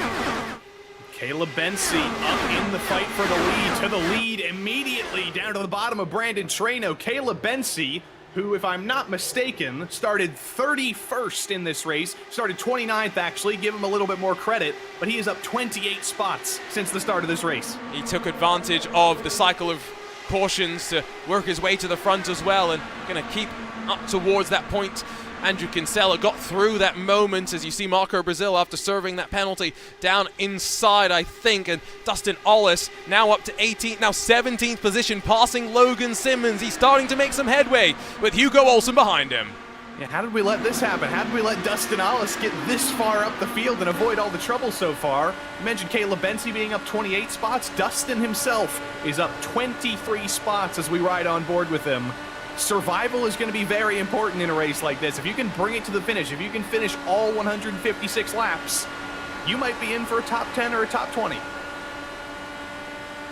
The one problem that we have as broadcasters is, here, I need to break out my yellow pen tool. Give me a second here. No. We're gonna make... Arjuna always does this. I've been asking for a telestrator for so long, and then he goes, ha, look at you, you don't have it. No, you don't. But the thing is that you'll really notice is you can see there's some numbers on the steering wheel. Those are the settings for the in-car adjustment. So drivers that are in virtual reality or maybe don't have the ability to see, who have the ability, I should say, to see the steering wheel in sim, can understand what their car is configured for. Now we could, hypothetically, just peek over the shoulder of drivers if they gave us that ability. I want that data. I want that data. You might have, you know, the war rooms of some of the bigger teams looking on board at each driver and looking at the adjustments, but I honestly don't think that would really do anything because the adjustments are so personal to every driver and what you're feeling in that exact moment that if you're seeing somebody else's data, if they're 10 cars ahead of you, that data is instantly meaningless the second you get to that same spot. So I think it would be only useful for us to be able to see that data live ourselves. They are starting to fight a little bit more at the front, but I'm just in awe of, and in this mid-pack where really the dirty air is felt at its worst, that they're able just to keep battling as they are. Dustin Ollis continues to run that lower line, but up front, Caleb Bensi will lead at the end of what will be lap number 30. It's an angry storm that's building in the middle of the hornet's nest was Mitch Welker in that bright green machine. He's looking to try and carve his way down low, but everywhere you look, you've got to be careful. There is danger lurking. Pavelski, Stouffer, veterans in the scene, working their way forward. And I was giving credit to Dustin Ollis. I was giving credit to Caleb Bensi for being up in the 20s of positions. Welker, Forsyth, Chad Frankenfield now up 33 spots from the start of this race. The field is basically flipped on its head. The drivers who started at the back are at the front. The drivers who started at the back are at the front or at the back. I think I got that right. And they're about to catch lap traffic soon. It's going to be close with Marco Brazil as well as Matt Holliber in terms of this traffic. You'd hope that there's a clean, consistent line that they're all able to take. There's Mitch Welker down low as he'll make it 3 abreast, splits the difference, goes up the middle. Pavelski gets demoted, and now as we work our way on through, Chad Frankenfield as well going to work forward. I get the sense there's some fuel numbers now starting to hit some drivers' minds. The timing of the cautions could quite interestingly set us up for the rest of the race. Yeah, but you're seeing some of the drivers who wouldn't necessarily be up front here otherwise. That's not a comment on skill, that's just a comment on the reality of their qualifying and the reality of their strategy. Welker, Frankenfield, Pavelski, Bensi, they weren't up front early on. They weren't up front in qualifying, but they know if they push, if they get track position, they can get a little bit lucky and they can have an advantage over the likes of Brandon Traino, Connor Harrington, who are leading early on. Track position's very important. The luck of the caution draw is very important. And you might be able to scupper a little bit of your fuel mileage and your tire saving in the short term. If you get a little bit lucky, it'll work out for you. I mean, this is the view in front of Traino. Look backwards, and it's just as fascinating in terms of... He looks like he's asleep. This is easy right now. I mean, he's so relaxed. It's not until the end that they're going to get animated, they're going to get excited, and once they start to get excited, Well, let's not forget how the previous RaceSpot US 500 ended, with plenty of controversy that kept people up through, well, in my case, I was already in the new year, so past the morning. Welker's going to lead at the end of this lap. Gives you an indication as well, as Frankenfield almost ping-pongs off of the apron, that the run to the line at the end of this race may not be determined by who's on the white line, but just who gets the better run off the corner. 2 cautions, yes, but they've started to settle in once again. Chad back down to the bottom. It is basically switchback fest up at the lead. Frankenfield leads a lap. Welker leads a lap. Bop, bop, bop, bop, bop. They're going to keep doing that and saving fuel that way. Connor Harrington is getting closer to the lead. His time of saving maybe ended for a little bit. He's back to his qualifying position. He's back to fighting for the lead, and he's got Andrew Wood down there in the bottom looking to join the party as well. Yep. Jason Brophy's also 3 wide as he gets past Chad Simpson, I believe. I mean, this is the thing when you're 4 abreast. How do you know which of the cars it is? It's Traino from Forsyth, from Simpson, from Ike, and I think I could just about figure that out. Some of the satellite racing cars do have slightly different color highlights to make it slightly easier for us, but it's been a while. We're still learning. Mark Murphy almost washed up high. Adam Crane went around the outside. Hugo Olsen runs out of room. The games of chess that are being played, this leading pack has got all but 4 cars who are still running out on track, which means there are still 35 cars working their way around. And you know what the really scary thing is, Arjuna? When you're 4 wide, the spotter can't tell you that. The spotter, if you have a virtual spotter, can only tell you if you're up to 3 wide. If you have an actual person who's joined this session to spot for you, as you can do on iRacing, they'll be able to tell you you're 4 wide. But if not, you basically have to use context clues, and you have to hope that the 3 cars underneath you are going to let you survive. You're basically on your own at that point. Andrew Wood's going to be the new race leader because no one wants to lead right now. Connor Harrington might be in the catbird seat, all things considered. Just able to stay towards the front, and that hypothetically does also mean that you're staying out of the danger zone for where we saw Grable, Orman. If someone has an incident in front of you, there's no time to react, and maybe that's why being at the front's so important. Chris Stouffer now the one that dives down low, and a real veteran's going to lead at the end of lap 38. That beautiful highlighter, or not quite highlighter, but reflective teal color. Chris Stouffer back up to the front, doing well and sticking it down to the bottom. I think he might be better off than Chad Frankenfield is. If he can keep it glued to the bottom, but he can't. Off of turn 2, Frankenfield back down to the bottom, and the endless switchback continues. They're going to keep fighting like this as well, and the problem is that we could just keep watching them and get lost in what they're doing. We still want to keep an eye on second split as Teemu Toika, Julian Oltena, and now Sam Fitzpatrick, Apex Racing TV Zone, run 1, 2, and 3, with Michael O'Brien 4th, Hunter Smith 5th, and then John Christensen down in 6th. Don't forget timing2.RaceSpotTV. That's where you can follow along with live timing and scoring of that second split. We're keeping an eye on it, but the problem is we're so scared about what's happening in the main split, it's hard to fully divert our attention away when they're running somewhat single file. Unfortunately, if you're a Dave Steadman fan, he's had to make a trip down pit lane and an unscheduled trip down pit lane as well. And here comes another one, as I think maybe this is fuel windows opening up. That's Teemu Toika, race leader in split number 2, coming down pit lane. If that doesn't tell, and there's a spin onto turn 4, that's going to bring out the caution, I think, and Teemu Toika has just been absolutely saved by that risky move. What an interesting phase of the race to be keeping an eye on, and indeed I can confirm the caution had come out for that. So Teemu Toika able to get into the box just in the nick of time, and he's going to roll away. Maybe not be in the... He will be in the race lead, won't he, once everyone else comes down pit lane? He will, but did he take tires there? That was a very fast stop. I think he did. He took tires and fuel. So once everybody comes down, Teemu Toika is going to go from the lead back to the lead. It's not going to be much of an advantage. He's going to have the same age of tires and fuel as everybody else, but it is always a risk when you come down under green flag conditions. It's so easy to get trapped a lap down and forced to restart at the back of the field. But Teemu Toika, he's used up all of his luck for 2024 already. Just a little bit. You'll see the field peel off to the left-hand side and make what is going to be not their final trip down pit lane, but maybe the penultimate trip, depending on how the cautions will play out. They may still have a splash and dash after that. We check back in with the main split as they're 3 wide at the front. If there are drivers wanting to save fuel slightly further back, well, Frankenfield, Wood, and Stouffer haven't got the memo yet. Things are getting very hot here. It's like a Stouffer's frozen dinner. You've microwaved it for a little bit too long. It's going to burn you soon. And the fact that we tuned in right there as they were 3 wide, as you had Frankenfield firing it through the middle, this lead pack is going to be scaring me for the rest of the time. Jason Brophy back up into the top 5. He was a little bit further down after that restart. He's driven his way back up to the front, and now you've got him, you've got Mitch Welker, you've got a few others who are hungry to keep moving forward. Harrington's back in 7th and just content to ride with Pavelski behind. Looking forward to building to the month of May, the grind for iRacing Indy 500 qualifying. Now, we don't know exactly what dates the event's going to run on.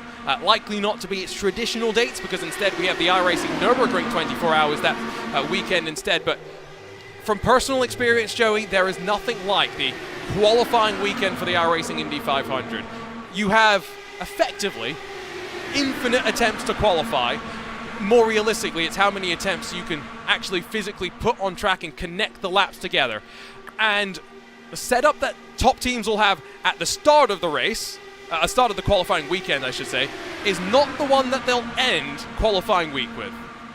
And I was reading a couple weeks ago about the secret tunnel in Pennsylvania that Chip Ganassi Racing has, where they used to do a ton of straight line speed testing and moving wind tunnel testing, and drivers hated it because you would literally show up at 8 a.m. in the morning, you would drive to the end of the tunnel, you would drive to the back of the tunnel, and you would do that over and over and over again for like 16 hours.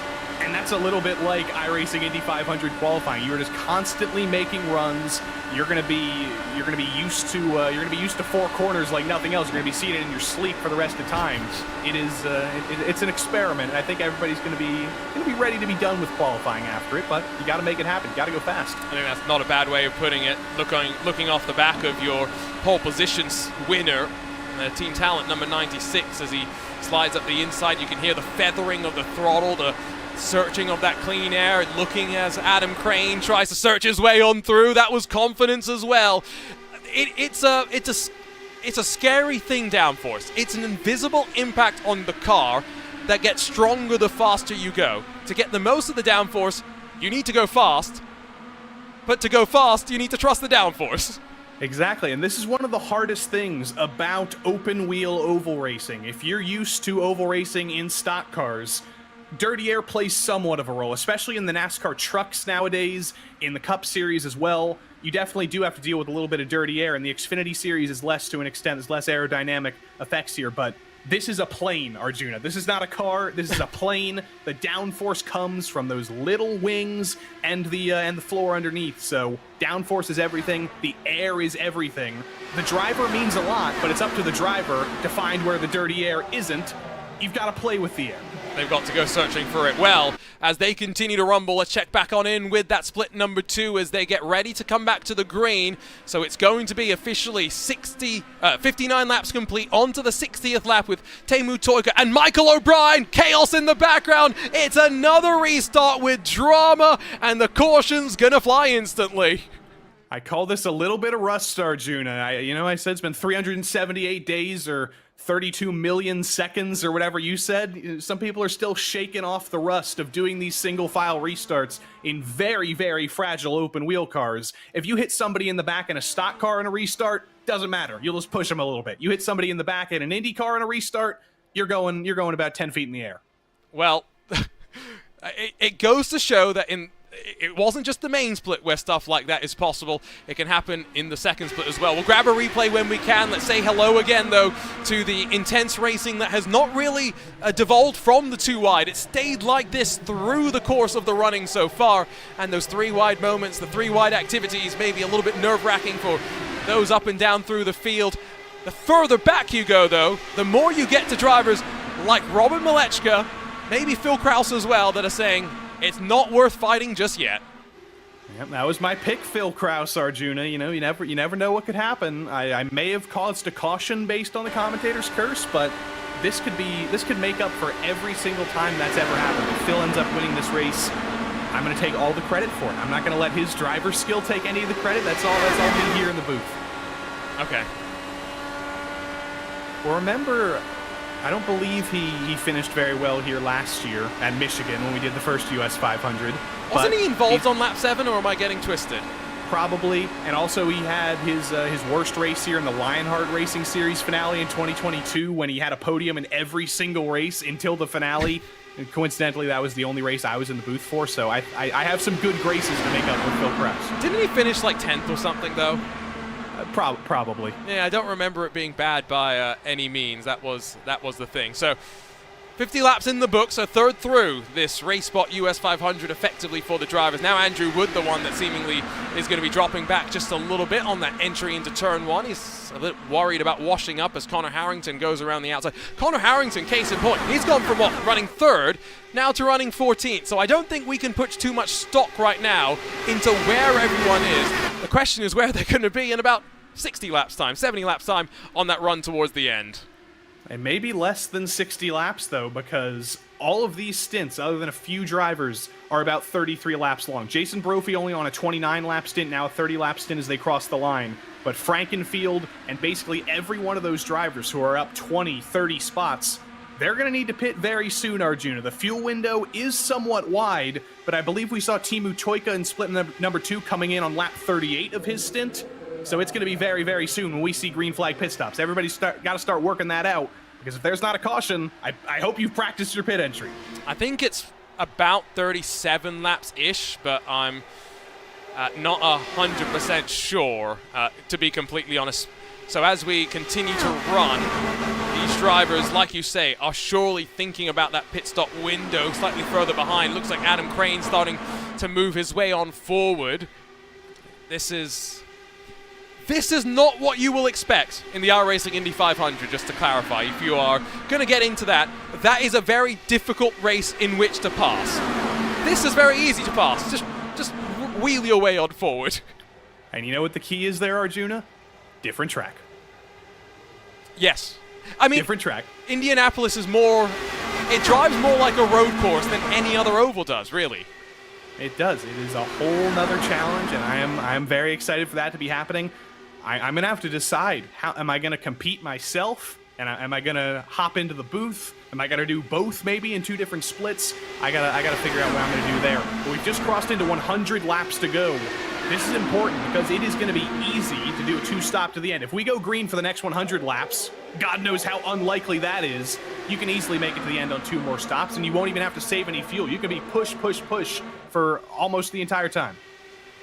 I was trying to do some math and figure out exactly what was happening on that pit stop window. Let's go back and take a look at what happened on the restart to bring out the caution in split 2. And as they, again, I think just try and avoid the penalty, one of the VOR cars goes up into the air, suboptimal to say the very least. And cautions breed cautions. Hopefully they can stay a bit more clean and green for the next handful of laps to get back into the rhythm.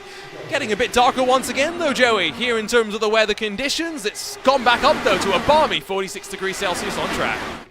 Yeah, I think, Arjuna, in 2024, I need to go to like a meteorology class. Maybe I need to enroll in the local college because I do not understand the weather. The cloud cover is heavier. The track is darker. There's less light, and somehow it's gotten even hotter. How did that happen? How did the sun get through there?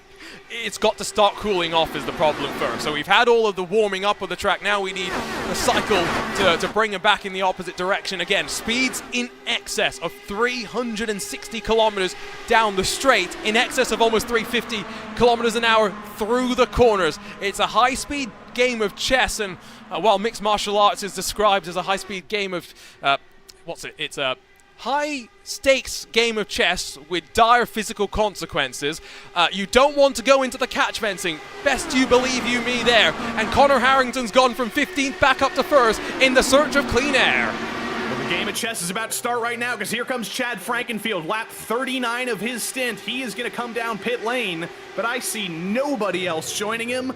Chad leading all those laps, may have come back to bite him. He used up more fuel than anybody else, being that aggressive and leading that many laps. I'd have to imagine everybody's going to follow him in the next couple laps, though. He is hung out to dry just a little bit. The time down pit lane, we'll see him go a lap down and not be able to cycle back into the draft, you'd have to assume. Who's next to follow him down onto pit lane? Who wants to risk being in the danger zone that we talked about with that second split? Because I'm going to throw Jason Brophy under the bus. He's got a bit of a track record of spinning onto pit entry.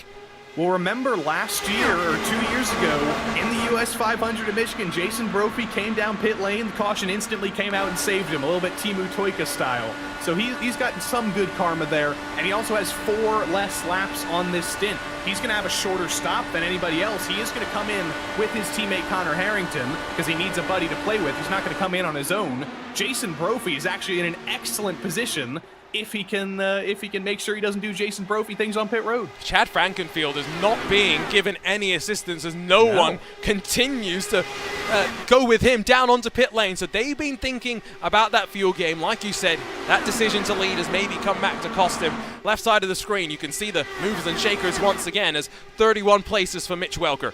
23 for Caleb Bensi, 19 for Stouffer, 26 for Campbell, 28 for Dustin Ollis. I mean, RaceSpot's own, he's having a ball out there.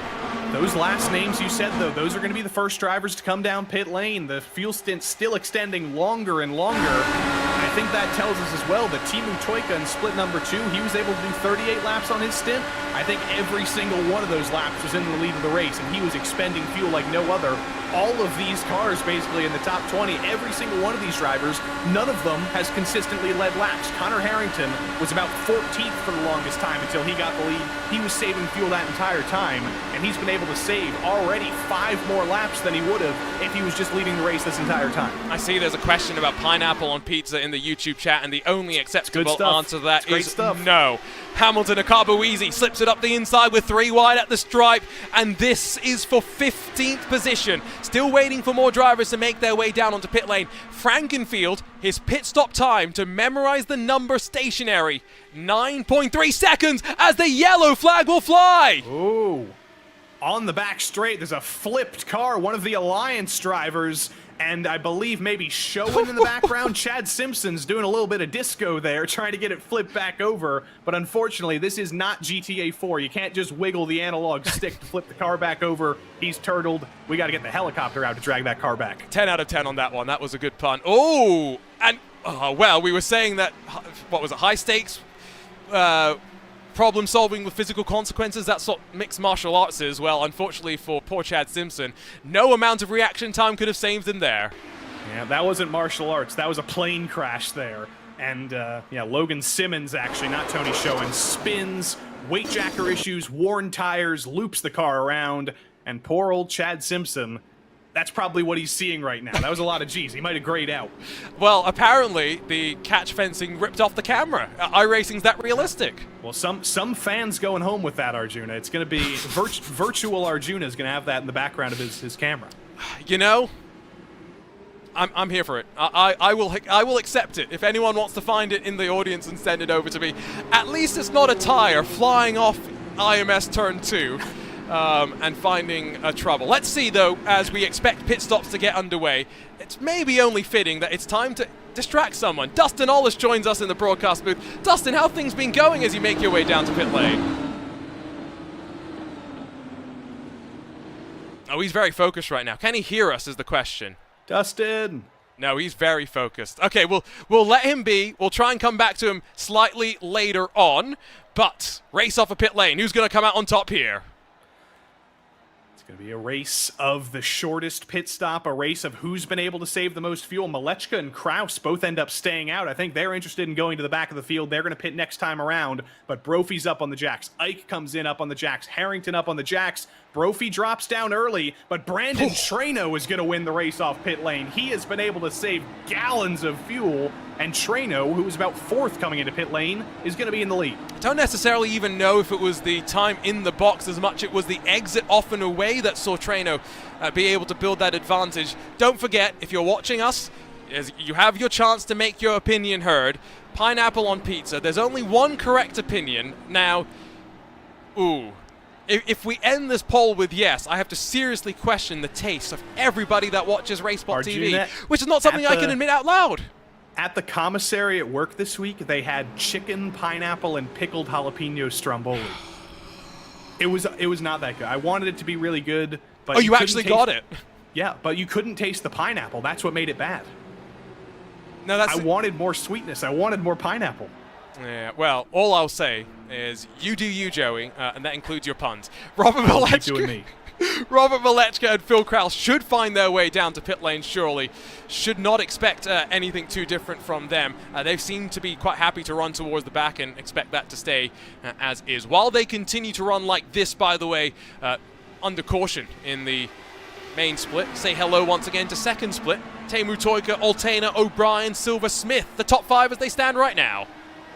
I don't know if Teemu should really be up here, though. I feel like he's going to start regretting his decisions to lead this many laps, because in split number 2, they're on lap 75, now 76 of 156. They're not even to halfway yet. With 80 laps to go, Teemu might just have to pit 2 more times, and I feel like those are going to be some pretty long stops, because he is expending tons of fuel leading all of these laps, and Julian Altena, who's just been riding in second for just as long, is reaping the benefits. Michael O'Brien as well in third. This is, of course, a race that started about 5 or 10 minutes earlier, and so we're on lap 76 here. They're on to lap 67 of the main split. We might end with a bit of a grandstand finish where both of them are finishing not too separated from one another as Altena up the inside. When it comes to strategy, let's not forget they do have the ability, Joey, to bump it into a fuel map and save some fuel, but you don't want to be running at the front to be doing that. No, if you're running at the front and you're in another fuel map, you are not going to be in the front for very long. That's just how it's going to happen. It takes you down a few miles per hour, and you just cannot lead a pack. But things have started to shift a little bit. Julian Altena now leading some laps. Maybe he's going to do a little bit of work with Teemu Toika, finding a driver who's not a teammate, but maybe a little bit of a buddy now, and they can do a little bit of a switchback like Connor Harrington and Jason Brophy were doing in top split. That would be beneficial for both of them, but it's a question of, do they want to work with each other? Speaking of, top split sees the pace car off and away. Brandon Trainor's going to hold them for quite a while before the green flag officially gets underway, and already you can see the checkup behind that it's caused. Hopefully, no one going to come afoul of the iRacing black flags. More importantly, not going to get involved in any contact, as Phil Kraus right down the back continues to try and work his way now on forward. Momentum builds up, the speeds build up once again, and the field now equalized on strategy. Chad Frankenfield back on the leading lap. Let's not forget, he is the one car slightly off kilter. Brophy, Bensi, and Brandon Traino, the 3 cars who have really split away. Pavelski and Harrington are going to join them soon, but I'm going to spit some important numbers at you, Arjuna. We restarted there with 88 laps to go. Every driver who came down pit lane before that last caution, or under that last caution, had done 45 laps on their stint. If you can do 2 44-lap fuel stints to the end of the race, you can finish this race on 1 stop. But you're going to need to save some fuel to do that. You cannot do a Chad Frankenfield and only make it 37 laps. You need to be saving fuel. I don't think you want to be Brandon Traino right now and leading this field. You need to start saving. All I know, by the way, is that the 511 on the pineapple and pizza debate is that it's at 53% no right now. So the majority of RaceSpot viewers are correct, and that's all that really matters. Sanity in this world. And you know what I'm going to do? We've had 45 votes. End the poll. It's officially official. Rashad Craig gets the fastest lap of the race. I bet Rashad Craig likes pineapple on pizza. Well, I tell you what, we will have a community race where it is 2 teams. We'll do it as a team race. It will still be like this. IndyCar's on an oval. One group of drivers bandied together to represent Team Pineapple. The other ones represent the majority of correct people in the world. No. Arjuna, I went to Korean barbecue last night for the first time, and I thought I got all the beef out of the way then. Oh, no. IndyCar's back, baby. Prime beef delivered your way on the iRacing IndyCar community Discord, as Matt Pavelski now the one that jumps towards the front. We'll just point out, by the way, I'll see if I can get a link thrown into the chat at some point shortly, but come and join us in the iRacing IndyCar community Discord. We have going on 600 members talking not just iRacing IndyCar, but real IndyCar, IMSA in the real world, IMSA in iRacing, basically everything you can imagine, and well, sometimes you have to deal with Joey's bad puns as well. And more importantly, there is a food channel. So if you're making your delicious creations, we saw Connor Harrington post his beef Wellingtons over Christmas, or his beef Harringtons, as I should be calling them. Ooh. There's some guy who's posting his dishes every day. I had my sausage balls from New Year's. You can join the food club, even if you don't even care about IndyCar. Just join to talk about the food. Yeah, we'll see again if we can get the link posted. So Hamilton and Carboweezy's on the inside in the black, pink, and yellow highlighted car alongside Mitch Welkerd. They were 3 wide, almost 4 wide for a moment. Rashad Craig's the one that cycled on forward. Instantly, fuel mileage has started to become, again, a bit of a factor for these drivers. Sean Campbell trying to get up the inside, through the middle, I should say, with Akabuizi down low. Wow. Can we come to Auto Club every Saturday with the Indy cars? I missed this. Let's do it. Let's do it. But you saw, Arjuna, that huge on the caution's out. Caution's out in the back straight. And another one of the Alliance drivers involved in Chad Frankenfield and Phil Kraus. Oh, dearie me. Big trouble in turns 3 and 4. So hanging at the back maybe did not work the way that maybe Phil Kraus was hoping. We'll cycle back in time. That's a very, very broken Dallara IR18. I think the best thing to do is just let's ride with Kraus's perspective and see how it unfolded from the private label team hype number 19. I believe that's Frank. Yeah, it's Frankenfield directly in front of him and gets into the back of another Alliance car. That was Kevin Burrell that time. And once again, Kraus nowhere to go at those speeds. Human reaction time can't do anything, and the downforce of the car can't do anything. You are going in a straight line, and unfortunately that straight line for Phil Kraus had Kevin Burrell right in front of it. Just gets hit on the checkup into turn 3. Frankenfield not expecting him to slow down that much, and Phil Kraus, another driver, lucky that that is a virtual crash, and he's not experiencing that for real. Yeah, well, it's a big one. We see the caution fly once again, and as we continue to watch these drivers cycle under pacing, why don't we? Might actually see some of them down on pit lane, I'm not entirely sure. Let's go back over toward that second split and rejoin the action where it is still Teemu Toika that leads from Altena O'Brien and Jonathan Burke up 21 positions. RaceSpot's own. Look at the call though. There's a big split. The field wasn't sure whether they were going to dive down to pit lane or not, but in the end, in synchrony, in unison, its pit stops aplenty. We shouldn't really be surprised because I mentioned that everybody was somewhat safe to make it to the end of the race on one stop. They just needed to save a little bit of fuel. Now, with only 81 laps to go, as long as you're saving a little bit of fuel, you don't need to save absolute gallons. You just need to be able to make it to the 41 lap mark. You can make it to the end on one stop now. I think that means we're going to start seeing things get a little bit more crazy in split number 1, Arjuna. We're going to see all-out racing until that final pit stop. And Robert Malechka has somehow cycled back to the lead. Well, I don't think he's come down pit lane, and yeah, no, indeed he did not, and so he stayed out there. He'll be coming down again. One of these days, he's going to stay up there, but every single caution until now, he has immediately come back down to restart at the back of the field. He's still cooking. He's not done cooking yet. Not quite yet. So we've got, what, 81 laps still left to go, which means one pit stop from here with some fuel saving in the mix, right? Exactly right. You got to make it to lap 40, maybe 39, because we'll restart in 2 laps time, so you're going to have to do a tiny little bit of fuel saving just to make sure you make it to the pit stop. You can't be leading every single lap because you're not going to make it, but if you're in traffic, you're going to be pretty safe there. As we see split 2 again, we have... That's lap traffic, isn't it? Lapped car, leading the field. That's Julian Altena's best friend right now because he can lead the race and save fuel simultaneously. You never get to do that. That's Colton Easterday, isn't it? So he's... Oh, well, that gets a little bit more scary. If you've got Colton Easterday as the lap car in front of you, you might be a little bit scared. Oh, this is why it's so nice to have the community back. Wow, some more drivers coming back down pit lane. Brandon Treno's made a return, thinking that right now it's wise to find his way with a bit more fuel and at the back of the pack. So we do have some different calls between the drivers. Sean Campbell, Matt Pavelski, Jason Brophy, 1, 2, and 3. I'm trying to understand the call from Treno and Harrington. I think what they're thinking is basically they have both been able to lead this race no matter what. They are without a doubt 2 of the fastest cars and 2 of the fastest drivers in this field. If they go to the back, they're not at risk of leading laps early on. They're going to have to be a little bit slower in the dirty air. They may be able to make passes simultaneously, but they can save fuel by virtue of having to lift off more in the dirty air, and then once they've saved their fuel, they can move to the front because they know they have cars that can pass anybody. Now... It's an entertaining strategy, and we'll see if it pays off for him. Question for you, Joey. Is Chicago-style pizza actually pizza? Yes.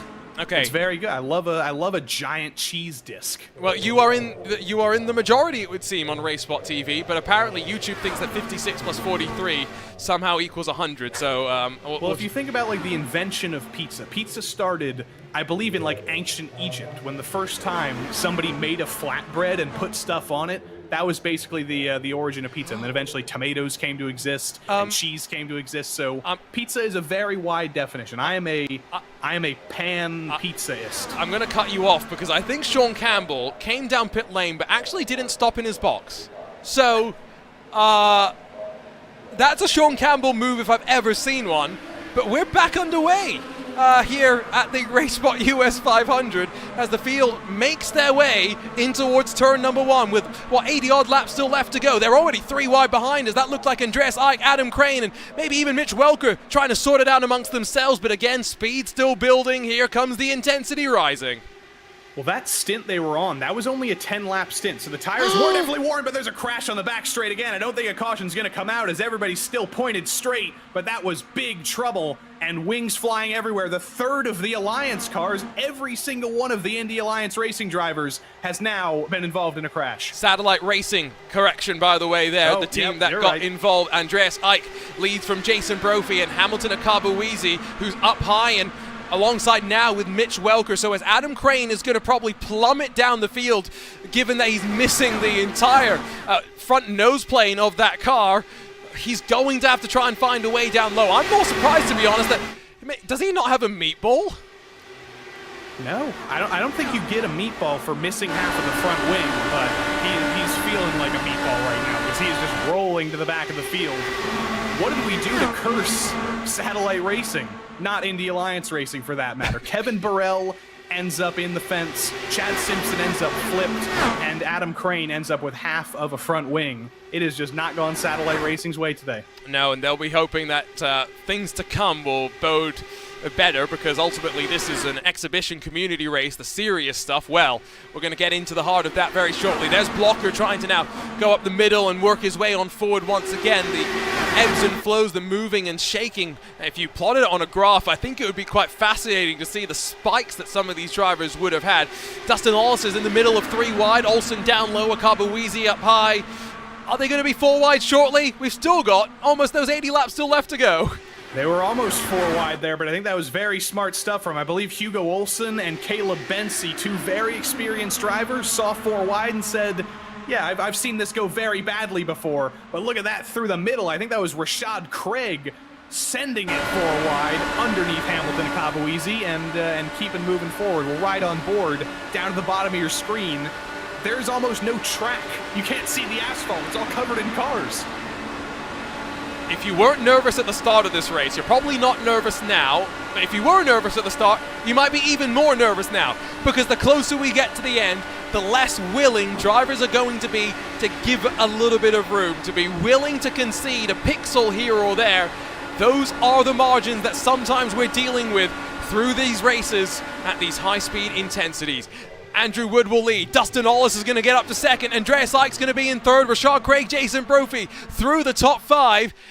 If Dustin Ollis will lead a lap in the RaceSpotTV car, that's how we know that all is good in the world. He's got to break up the Wood and Eick triumvirate here, though. It's looking a little bit like a Precision Racing League Indy Pro 2000 race, circa 2020, with Wood and Eick leading laps, but it's not going to be for long. Look at Dustin on the outside. He's got the longer run, so I don't think he's going to lead at the line, but if he can pop down and hop in the draft of Andrew Wood, we're going to see RaceSpot in the lead of this race. And that's when you know as well that let me click the buttons that get those team logos up on the side of the screen, just so we can take the screenshot of the RaceSpot logo being that high. And Dustin Ollis is going to come back up underneath and bring RaceSpot to the lead of the RaceSpot US 500. Round of applause, everybody. Arjuna, you've got your special pen. Can we get like confetti effects here? Probably not drawn very well, so here's what I'll do instead. Let me see what I can write. Dustin... Oh, these are good letters as well, aren't they? Good. Oh, you can't see that. Good. Can you? Now you can see it. Dustin Good. This is beautiful stuff. I love this. It's dust in the wind, and who knew that Dustin could drive something that isn't that Production Car Challenge Mustang? And if you want to see what Dustin Ollis is capable of as a broadcast producer, well, you can always catch some of the Precision Racing League action where he is bound to keep you excited. These drivers continue to run. Check back in with Split 2 because they have just gotten back underway. The caution came to an end. They've had their pit stop cycle, which I believe has somewhat saved Teemu Toika, who's dropped to the back of the pack and is 1 lap. He's 1 lap down, so the caution came out at the worst time possible, maybe. Well, he used up all his luck the first time the caution came out when he pulled down pit lane. It was kind of destiny that it would flip around for him.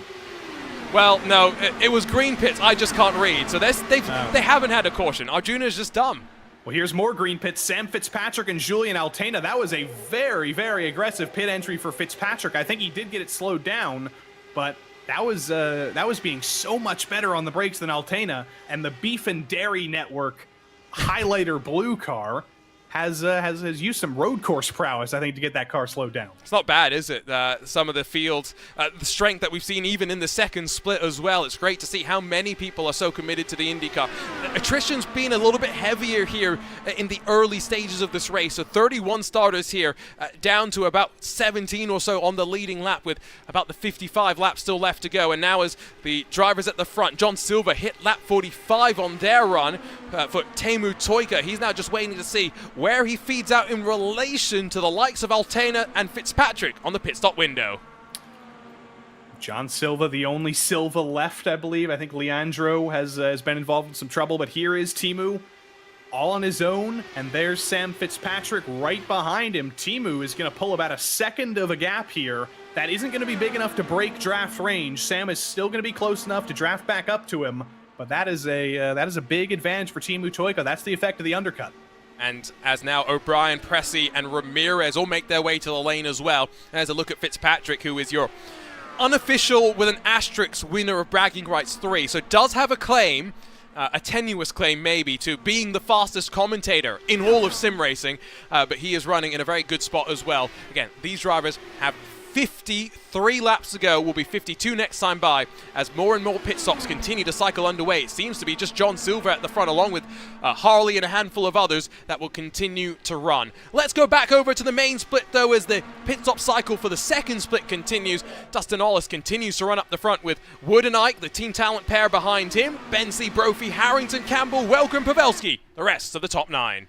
It's good to see broadcasters doing well here, Arjuna, because when I was representing us in Bragging Rights, I didn't do that well this time. I made some ill-judged decisions. I blocked Finnish broadcaster Alexia Loma into the grass at Lime Rock and ended up dying. So I'm glad we've got the smarter ones out here today. Smarter, or maybe just able to stay out of trouble a little bit more. Seems like Rashad Craig might have had some technical issues, unfortunately for him, and so that might be his charge done and dusted. See how it fares for a handful of other drivers, though, with the next couple of laps probably starting to bubble up just a little bit. We're 15 laps into the run, so not yet halfway through, but with the track temperatures that we've been seeing, this is about the time that we have started to see the line start to migrate up just a little bit more.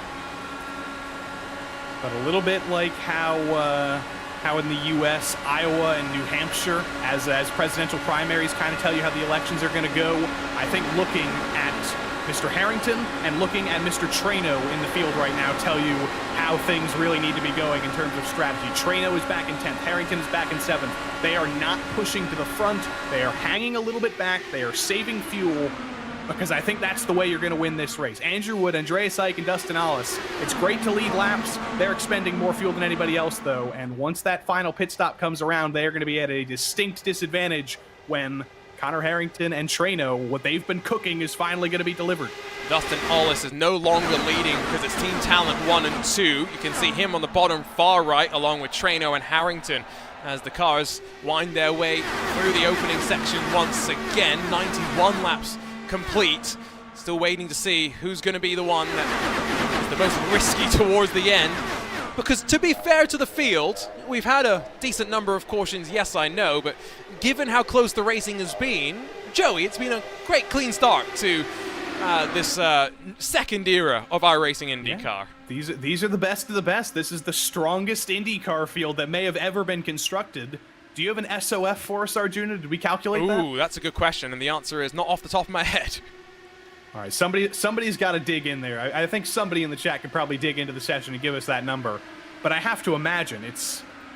I don't even know what number I would split out. 4,000? 5,000? Probably not that high, but it's high. I've missed that sound.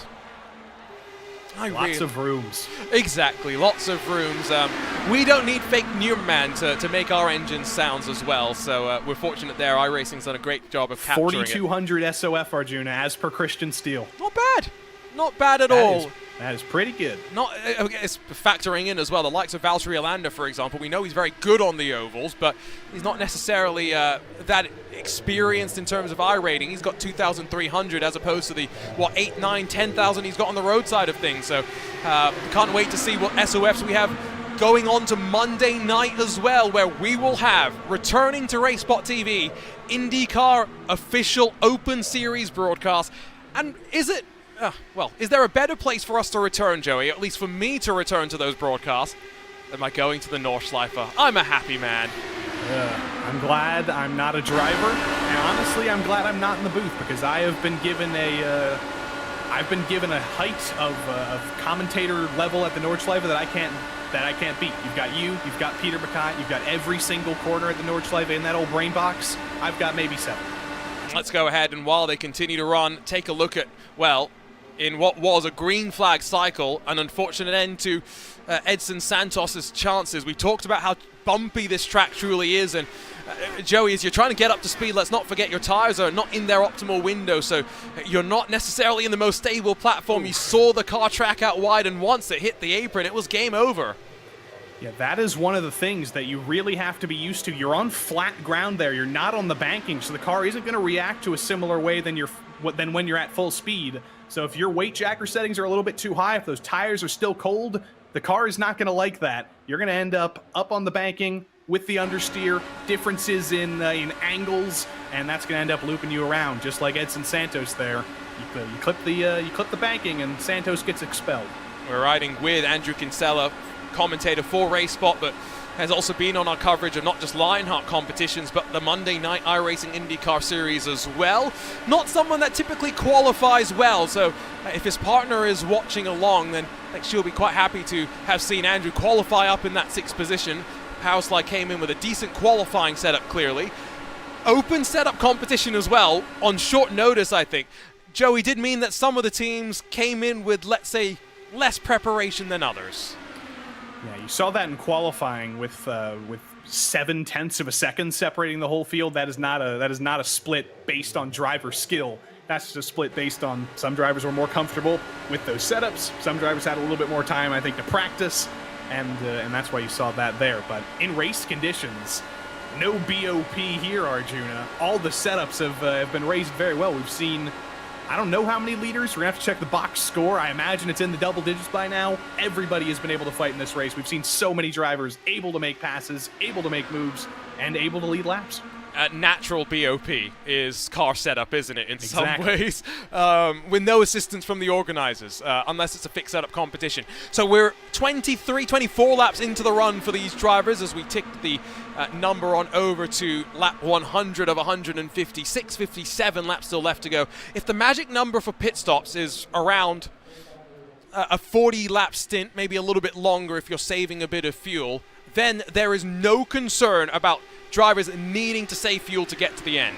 The only question really is, Joey, how much fuel do you save to try and save a little bit of time in your pit stop? Exactly. That's exactly what you need to do. You only need to save minimal amounts to actually make it. You need to save a little bit more to shorten that pit stop, to make sure you have a little bit of extra fuel in the tank that you don't need to put in that final stop. And it's also going to be a wide open pit window as they wreck on the front straight. It's not a wide open pit window anymore. Chad Frankenfield involved again, and the number 10 of Brendan Lichtenberg. And so the Hyperstar not feeling so hyper right now. Straight over to the replay. We'll take a look at... Oh, that's... that could have been a whole lot worse, couldn't it? That could have been a very, very large oof. You see, I didn't see who that was down there on the bottom who got a big taste of that. But Frankenfield and Lichtenberg coming down the front straight. Lichtenberg did come up. Frankenfield came down a little bit. And at over 200 miles per hour, 2 cars intersecting like that, you're not getting away with that bump. And you are going to be in big, big trouble with that. Let's ride on board with Lichtenberg. What he saw as Frankenfield got to his outside. And so you can see he's basically trying to just maintain his line based on the seam, and he does come up a little bit. And like you also mentioned, Frankenfield maybe dipped down a little bit too, but 2 do not go into 1. And the end result is something that we are becoming familiar with. A caution, and now 55 laps left on the agenda. We'll see if anyone decides to come down to pit lane as the cloud cover very much making its presence known. In second split, it's a bright, sunshiny California day. I think that was Malillo who got hit, by the way, in that as the third car in that Lichtenberg incident.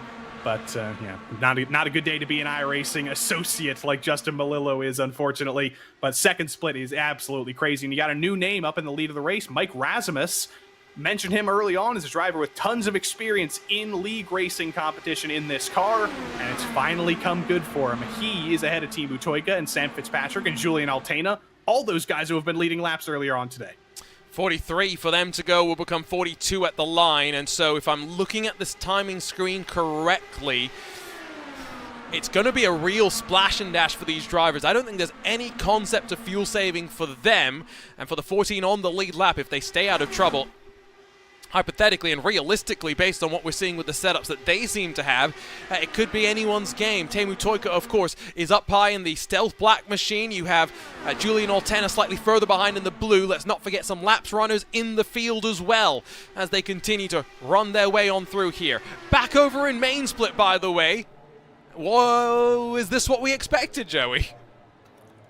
I think the infinite tires, Arjuna, have been kind of the biggest thing here. Everybody has valued those so highly, and they've said, if a caution comes out and we've done double digits of laps, I think everybody's coming down pit lane to take those tires, to be on the freshest rubber possible, and the fuel stints be damned, because there's 53 laps left to go. You cannot make it 53 laps, no matter how much fuel you save. It is going to be a sprint race with one stop to the end now. And while they now pace around and get gathered back up, let's check back in as Toika leads at the line at the end of lap 117. They've got about 20-odd minutes of racing if they go green from here. That is, I would say, a bit of an if, not a guarantee by any stretch of the imagination, given how feisty this track is. You can also just see visually from the camera angles, the car is bumpy. The track is bumpy and the car is unsettled over the bumps as well. Can you imagine what this was like in the real world, Joey, for the drivers who are basically strapped to the floor and skating on thin ice, it would seem like, on every single corner? It's absolutely terrifying, and especially when you're in a pack, when you're 3 and 4 wide, and you're not just fighting the other drivers around you, you're fighting the car over the bumps. We always talk about Sebring, how we have to respect the bumps. I think we have to start applying that to virtual Fontana too. I'm looking forward, I guess, maybe, to seeing what happens with the future of Fontana. Of course, no longer going to be like this. The demolition has already started to tear down this facility. They've talked and planned, of course, about bringing in a short track, but what would that look like? What would that bring to the racing community? Going to be really interesting to see and figure out what that will be like for the future, given that, well, we are starting to run short on these high-speed thrillers and super speedways around America. I think Teemu Toika was scraping the wall a little bit there down the back straight. He's getting so far over to the right that he is absolutely playing with fire. That's a driver who knows how to entertain us, I think. And Julian Altena to the inside of him. He's going to take the lead over again. He's entertaining us just as Julian is with this switchback organization at the front of the field. Both of them saving fuel off of each other and getting to lead a couple laps each. So, as they swap around at the front, does seem as though Hunter Smith's been dicing his way on forward in that number 54 machine. He's the next car in line. Let's turn up the sights and sounds of Auto Club Speedway. We have officially had 104 laps about to be in the books. We are going to have what will be a 52-lap shootout as Andreas Seid gets us going once again for the RaceSpot US 500.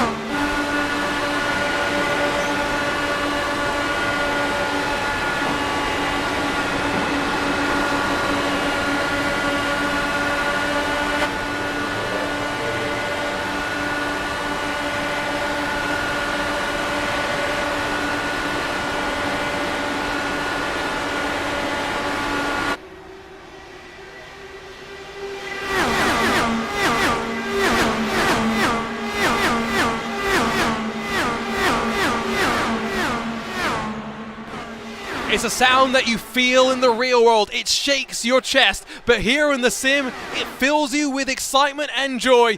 Back underway, green flag racing, 50 laps left to go.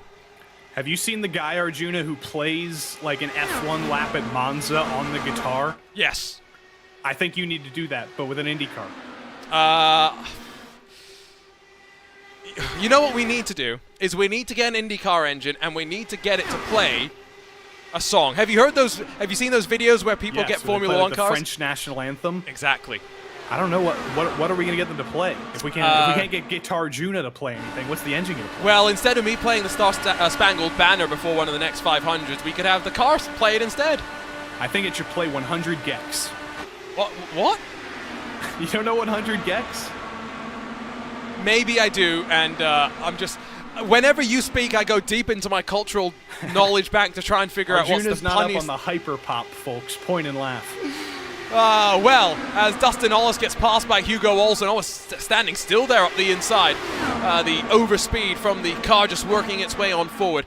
When do you want to get aggressive? We've kind of been beating around this topic and not really diving into it. But as we start to see Caleb Benzie looking down low, they're 3 wide up towards the front. When do we see them going 4 and 5 wide? Now, right now is the answer. Look at the Trano and Harrington Bellwether. Both of those guys are getting aggressive now. They're going back to the front. That tells you there is no reason to be saving anymore. You can make it to the end on one more stop, guaranteed. This is not a 156-lap race anymore. This is a sprint race to the finish. And Brophy and Harrington and Trano, more the latter two, are moving to the front, and I would not be surprised to see them switching the lead back and forth again in a matter of moments. 41 starters, we're down to 31 running, 26 on the lead lap still. So those are the ones that are still in major contention as we fan off of the exit of turn 2. It's the 2 private label Team Hype cars up high. Their sister car, Andreas Eichen, that Team Talent number 96 down low. Brandon Trano with the momentum, though, is going to displace Connor Harrington from this front trio and make it now a bit of a scrap towards the front as the conflicts, the team interactions will start to play its part out. You search back up high once again. Harrington will look higher. We're 4 wide finally. 4 wide for the lead. It is time to go absolutely crazy. You saw out of turn 4, Chris Stouffer peeked a nose to the inside to go 4 wide, backed out of it because he didn't think it was very smart, but 4 wide is necessary up front, almost 5 wide. I don't think there's enough physical room to go 5 wide, but there's definitely enough to go 4 wide as Brandon Trano makes it 3 wide. A lot of numbers just to say Brandon Trano is going to take the lead again soon. Jump on board with the 510 Esports car of AJ Musselman. I mean, where do you even look up in front? How do you even look in the mirrors? They were almost 5 wide on the entry into the corner. Andrew Wood backed out of it. Brandon Trano's holding Connor Harrington up high. Andreas Eich's being pinched by Jason Brophy. 3, 4, 3 rows of every sort of combination that you can see. Andreas Eich on that inside is going to get to a point where his tires can no longer hold the white line. We're not at that point just yet. You can race 4 wide at Fontana fairly safely. There's enough room to do it, but it's a little bit like saying you can live your whole life without drinking water. You can, but it's going to end very, very quickly. Just like racing 4 wide all the way through the field could very well end very, very quickly. It's so dangerous. But these are hungry drivers. They want to win the first big return of this IndyCar on iRacing. And this is one of the most insane races I think we've ever seen. Connor Harrington going to have to give up the ghost for the time being. I think there is a bit of a desire to be the first. There was a desire to be the last. Now that we know there's more history to be written, people want to make sure they're enshrined at the front. 5 wide. Oh my goodness, Caleb Benzie has to back out of it.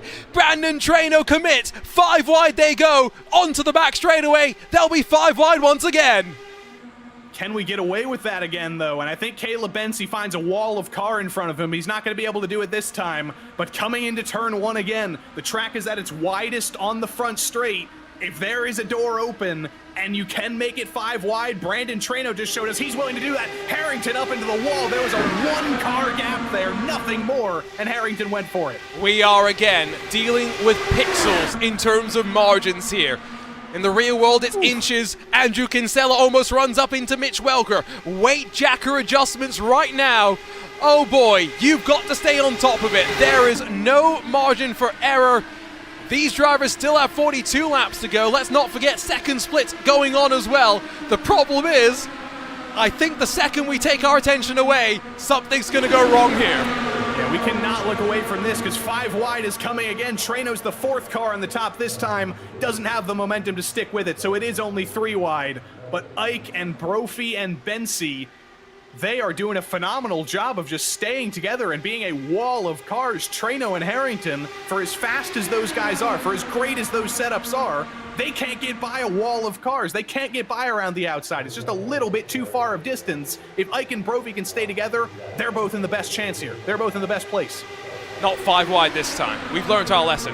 I'm also going to try and rein it in a little bit, more just for the sanctity of my voice, because 40 laps to go. I'm going to be croaking by the end of this one if they keep this intensity up. And part of why I fell in love with commentary, I'll be honest, is these moments. Moments that you can only get with open wheel oval racing. 4 wide down the back straightaway, 39 laps to go next time by. I don't think a green flag pit stop cycle is going to matter. I think we see a caution that changes the complexion of the race. That was not a good exit out of turn 4, though, for Ike. Those tires are really starting to struggle from scrubbing that tightest line for so long. Brophy led at the line, and off of turn 2 here, Brophy is getting the momentum. He might just get the run. Caleb Bensi's going to get a draft as well. Andreas Ike stays in the lead of this race. I think our numbers. He's falling back, and Brophy's clear of him into turn 3. Almost. Almost. This is Chris Stouffer's perspective. He's down low behind Ike as you see the difficulty to paint the white line for Andreas Ike. He has to just be cognizant of where Jason Brophy's placing his car. Welko will pass the intense racing machine as Stouffer now lunges back up the inside in towards turn number 1. Again, this is a racetrack which is known for this sort of racing, but not necessarily always in open setup competition on iRacing. As someone just threw out into the YouTube chat, we've entered proper fix-it mode. We absolutely have, and Jason Brophy's got to start getting frustrated right now because he has been so close to getting clear of Andreas Ike down the back straight, but he has been millimeters away. He has just barely been alongside that wing. If he can get fully clear, I think he will likely try to go to the bottom, but he's 4 wide again. Brandon Treno with just a barest of nose to the inside of Harrington into turn 1. We were 5 wide by a couple of millimeters. I mean, I've got to say, my nerves are shot in the commentary booth. I can only imagine the nerves from some of the drivers right now. Andreas Ike is starting to get to the point where his tires can no longer hold on to the inside and lead. That's an intriguing number because 17 laps. If we got a caution with 17 laps to go, the leader could paint the white line and maybe be okay. Treno pops himself up high. We're 4 wide once more. Oh, Bensi and Treno getting very, very familiar there up on the top line. I've mentioned Harrington and Treno a lot as drivers trying to break up this wall, but you can't discount Mitch Welker, Andrew Wood, Andrew Kinsella, Adam Blocker. So many A names, so many M names. They're seeing the absolute craziness up front, and they're actually able to save a little bit, I think, just riding behind it. And once some of the others fall off, I think Jason Brophy might fall to a similar fate as Andreas Ike. Those guys are going to be right there to pick up the pieces, assuming they can stay alive. That is the big operative assumption right now. Nose cone of AJ Musselman gives us a great perspective back in the pack. Pavelski's up high in that bright orange machine. You can see Stouffer, who was down low for so long initially, has gone back up high. 3 wide into the corner, and look how much Treno's trying to pinch Caleb Bensi now. Brophy's the one that's the lowest of them all. 4 wides become 3 wide in terms of consistency up towards the front, and while they continue to build up here, second splits into their final 20 laps of the race. And all things considered, we're going to crown a second split winner before we crown a first split winner. And it is yellow versus purple. It is graphics esport, or is graphics versus graphics, and it's Michael O'Brien in the purple ahead of Hunter Smith. Michael O'Brien's going to pit.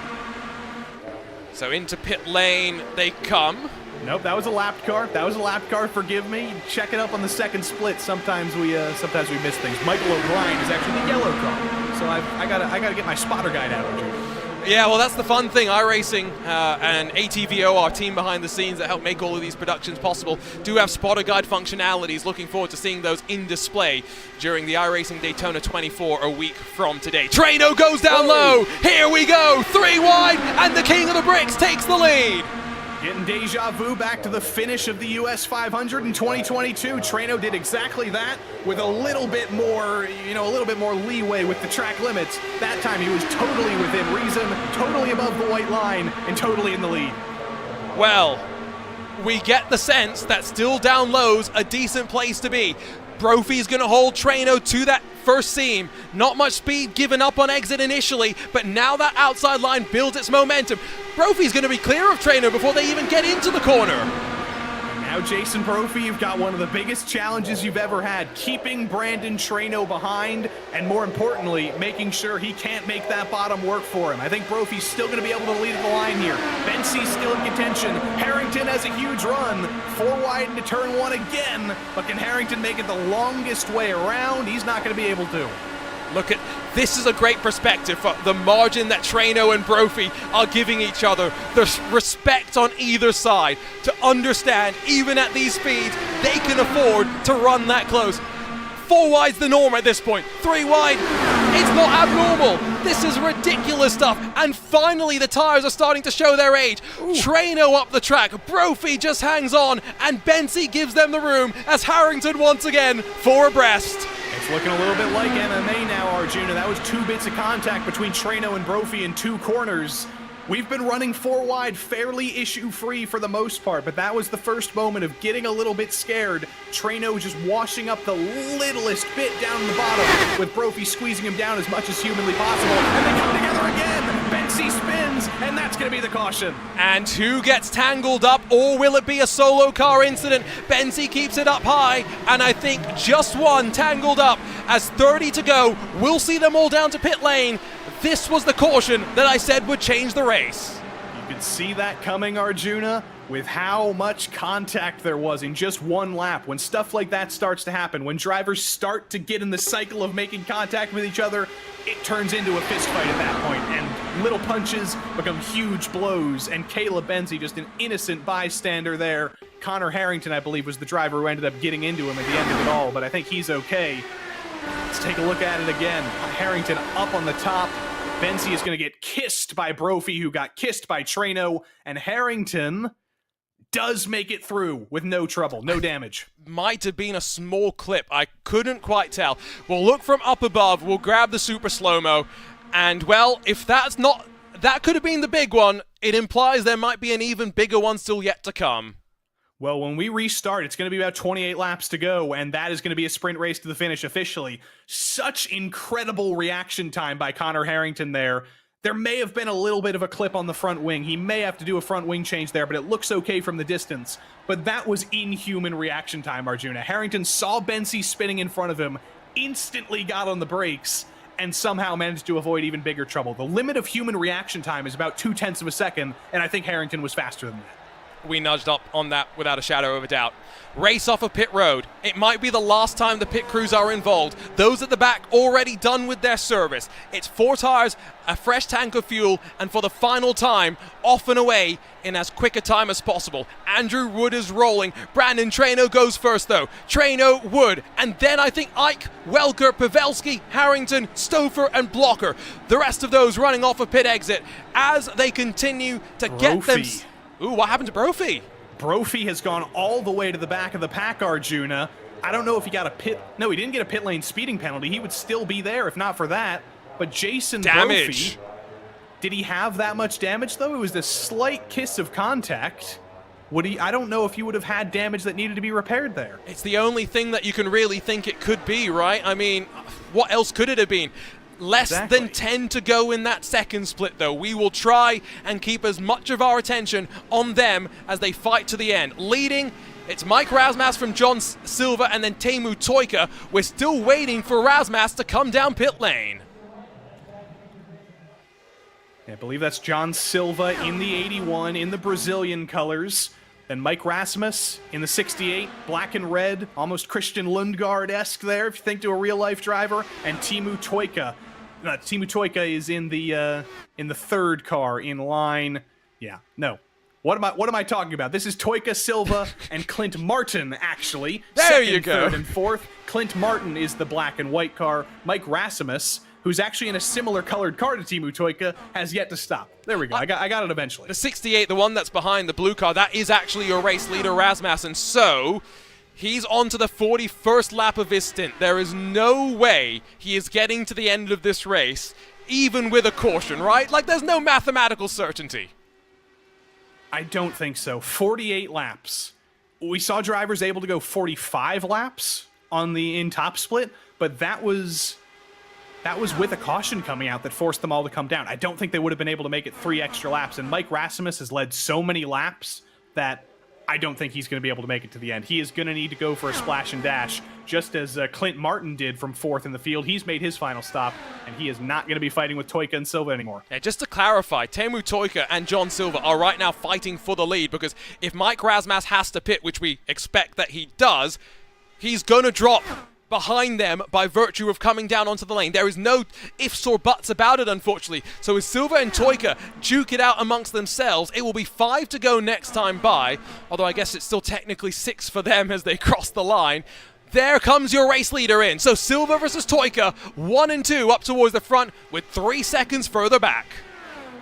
And how short can this stop be? The time in the lane for Toika and Silva was about 37 seconds. You do have to calculate in the fact that some of that is rolling time, so it's not stopped for 37 seconds. Rasmus was about 35 seconds or 33 seconds ahead of Toika and Silva when he came in.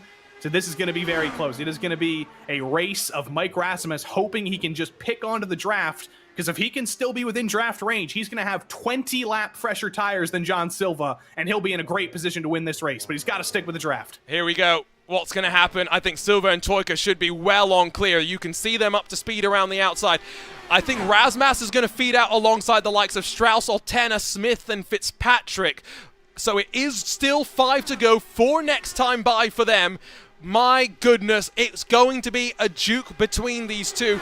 We also do have to just keep in mind, we'll go ahead and take a look at it for just a few moments here, but the main split's back underway and they're already trying to get 3 and 4 wide once again. You got to do it instantly. You've got to get track position now. There is no waiting anymore. Less than 30 laps to go. There is not going to be a single driver holding back anymore, Arjuna. That last stint was crazy enough. This is going to be even more crazy. And now you've got Pavelski and Ike and Treno and Harrington and Blocker and Welker. Adam Blocker, we haven't said his name once today, and he's 3 wide for the lead. I mean, it's that sort of a day, hasn't it? It's been that sort of a day, I should say, and that drivers are just trying to stay out of trouble. Here we go. We'll keep an eye on the main split in the bottom corner of your screen as they go 4 wide for the time being, but full attention on Silva versus Toika. Rasmus is only 2.3 back. They're not closing fast enough, but if there was to be a moment of madness that costs each other a bit of ground, they could be in the fun. Silva's down low for the time being, though. Toika forced up high. Yeah, Rasmus may be on 20-lap fresher tires, but it's not doing him enough. It's maybe a 10th faster a lap. He needs Toika and Silva, like Arjuna said, to come together to maybe get into a little bit of a Brandon Treno, Jason Brophy argument and slow each other down, because if that doesn't happen, it is between these two, and you're going to see basically that photo finish, I think, at the line, Arjuna. Was that... I don't even know who led at the line there. I mean... I think that was Toika by 2,000ths. Okay, you're more confident than me, as by the way, we are 5 wide in the live shot in the main split as well. Don't worry, they still have got a good 23 laps to go in their race. We get plenty of time to focus on them. Toika's gone a little bit up high. He's arced a little bit more through the corner. He'll try and get the side draft. As we come towards the white flag, Altana's up to 3rd as well. 1 more lap at Fontana. 2 more miles, and John Silva had a really bad run there out of turn 4. I don't know if that was deliberate, though. He may have been backing off to get a huge run down the back straight to use the momentum to get by Teemu, or it may have just been a mistake. We're going to get our answer instantly here, but Teemu's going to be lucky. I believe that's the lapper of Colton Easterday coming up. Toika's going to get a little bit of draft coming into the final corner. And the jink to the inside, we'll see John Silva throw the move. Teemu Toika couldn't react in time, and with the last corner pass, it sets up the photo finish. Will Teemu Toika make some contact? Yes, he will! It's a slide to the line for John Silva to grab 2nd. Teemu Toika wins the RaceSpot US 500, the return split number 2.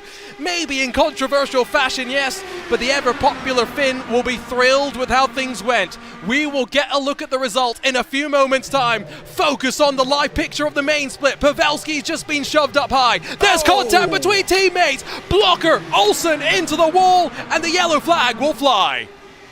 Oh, and Andrew Wood hard into the wall on the front straight. I think was avoiding the extent of the crash and ends up through the grass. You saw Matt Hollabaugh getting through there with no trouble whatsoever, but that was the biggest crash we've had all day, and that has collected some of the absolute favorites. Adam Blocker out in spectacular fashion.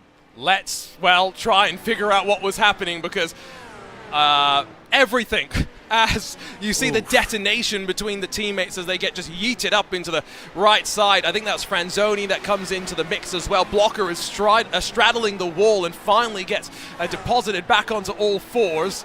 But a look from up above may tell us more. Yeah, that's Hugo in the gold car. Comes up and Blocker comes down again. Just two drivers fighting for the same piece of real estate and ending up coming together. I think that is Sean Campbell in the red car behind who got involved as well. And many, many more piling in. I don't think we saw what happened to Andrew Wood. He was actually further ahead when the caution came out, and he ended up in the turn 1 wall. I don't know if he made contact as people were slowing down for the caution, but he had a bigger crash than anybody. Let's see if we can figure out what happened to him, as we saw a great camera shot of Adam Blocker just doing a grind against the wall. So you see him down low. He's on the apron. Things seem okay, and then, he gets clipped from behind, isn't it? Did he get clipped by Malechka, or was that just clipping the apron and unsettling the car? Who else got mixed up in that too? That's Connor Harrington, excuse me. I think that was already getting slid through there. Here's another. No, he did lose it by himself. You're right. That is so easy to do with the difference in angles. You put 2 wheels on the apron and you put 2 wheels on the banking, and that just totally unsettles the car, especially with high weight jacker, and there was nothing Wood could do there. Once he realized that he was up on the table there of sorts, he was a passenger at that point. There's nothing you can do to save that. You just can't clip the banking like that at that speed with these warm tires and that level of racing weight jacker. Well, that's contact between teammates. As a Powerslide Motorsports member, I look forward to seeing how the debrief's going to go after this one. But it means that Andres Eick, Brandon Traynor, Mitch Welker now run 1, 2, and 3. And at this point, from this point forward, I get the suspicion no one is necessarily going to try and come down pit lane. I say that because it's not worth it anymore. Unless we get like a 5-lap restart at the end and we do like a 13-lap stint, then maybe it would be worth it to take fresh tires. But even then, I don't think. But I believe we're going to get to see a replay of the finish, Arjuna, with Teemu Tuikka and John Silva. I think you're going to see that it may have looked controversial from the outside, but I think the only driver who can really blame himself is John Silva. We come out of turn 4, Tuikka's in the draft, he's looking to the outside, and Silva, I think, was blocking a little bit. Just 2 drivers fighting for the same bit of real estate coming together. The throttle works in both directions is the problem with the way that I think I look at that incident. As much as I think Teemu quite rightly was pushing forward, who knows? Who knows? Fortunately, this is a community event. It's not about winning the race. Everyone wins. Now that iRacing and IndyCar are back together. It's about the journey that brought us back here. At least that's what they tell us, right? Hopefully we don't see that in the top split. Exactly. You stole the words out of my mouth. Well, we did have drama at the end of last year's race. Who knows? Or 2022's race. It's now more than a year since then. But as they run right now, you see those movers and shakers on the left side of the screen as they pop up for you now. Big movers. We've had a lot of chopping and changing through the course of the day. Well, there's 2 big names in the top 4. Eick and Traynor, they're not the big names that I'm talking about. They've been around forever. Welker, Akabuizi, 2 relatively newer names to the community. Akabuizi more than Mitch, but they've really set their sights on the IndyCar as of late. Really happened in 2022, then when 2023 happened, and we didn't have as much involvement. Both of them, I think, dropped out a little bit. We're less visible, but now that it's back, now that you can be active and you can race IndyCars at the top level on iRacing, both of these guys are back to continue what their journey started in 2022, and they're going to be 2 of the biggest names all year. Here's some fuel burning going on through some of the drivers. Slightly wondering right now, is there anyone with some damage through the field? Saw some speculation that maybe Jason Brophy had a bit of damage. That front wing seems at least okay from the angle that we get here, but it's time. Maybe 10 minutes to go in this one, Joey. It's time to throw it all at the wall. Yep, there is nothing. I mean, if you had anything left after that last stint, which was 5 wide, a couple places in the field, I hope you have it to use for the next 17 laps, because somehow we're reaching new levels of craziness never thought possible, and we may not have seen our last caution. Let's ratchet the intensity up to 11. The knob gets cranked on up. We're back underway for what should be 16 laps of pure intensity for the drivers still left standing. 21 on the leading lap. Andreas Eich at the front. Brandon Traino, Mitch Welker, Hamilton Akabuizi behind them. And as we start to get the momentum built up once again, behind them already, there's 2, there's maybe 3 wide. Now it's coming to the front as well. 3 wide, very deep in the field. Everybody's racing for real estate. You do have to be careful when you're in the back of the pack not to lose the draft racing 3 wide. But we're 3 wide for the lead as here comes the youngest driver in the field, most likely, Hamilton Akabuizi, around the outside and leading at the line. See the overspeed that cars behind, though, get as they build up into the corners, and now Matt Pavelski has to bleed off some of that momentum. He's trying to take it maybe 5 abreast, runs out of room as Christopher runs him out of a space to run into. He ducks back into the line, wants a little bit of the draft. Now, though, we talked about when you would want to go. There's no lifting at this point moving forward. There is no lifting unless there's a tragic accident that you need to brake for, like Connor Harrington did. But other than that, you are full attack right now.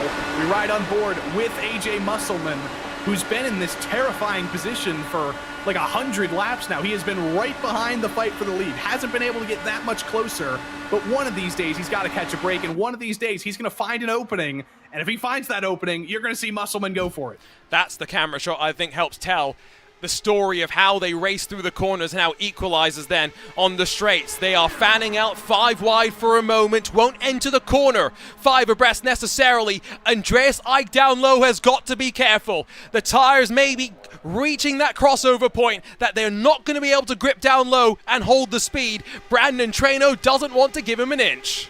I don't know if that's going to happen before the end of the race, though. Remember, it was about 17, 18 laps in the previous stint before Ike really started to fall off on the bottom.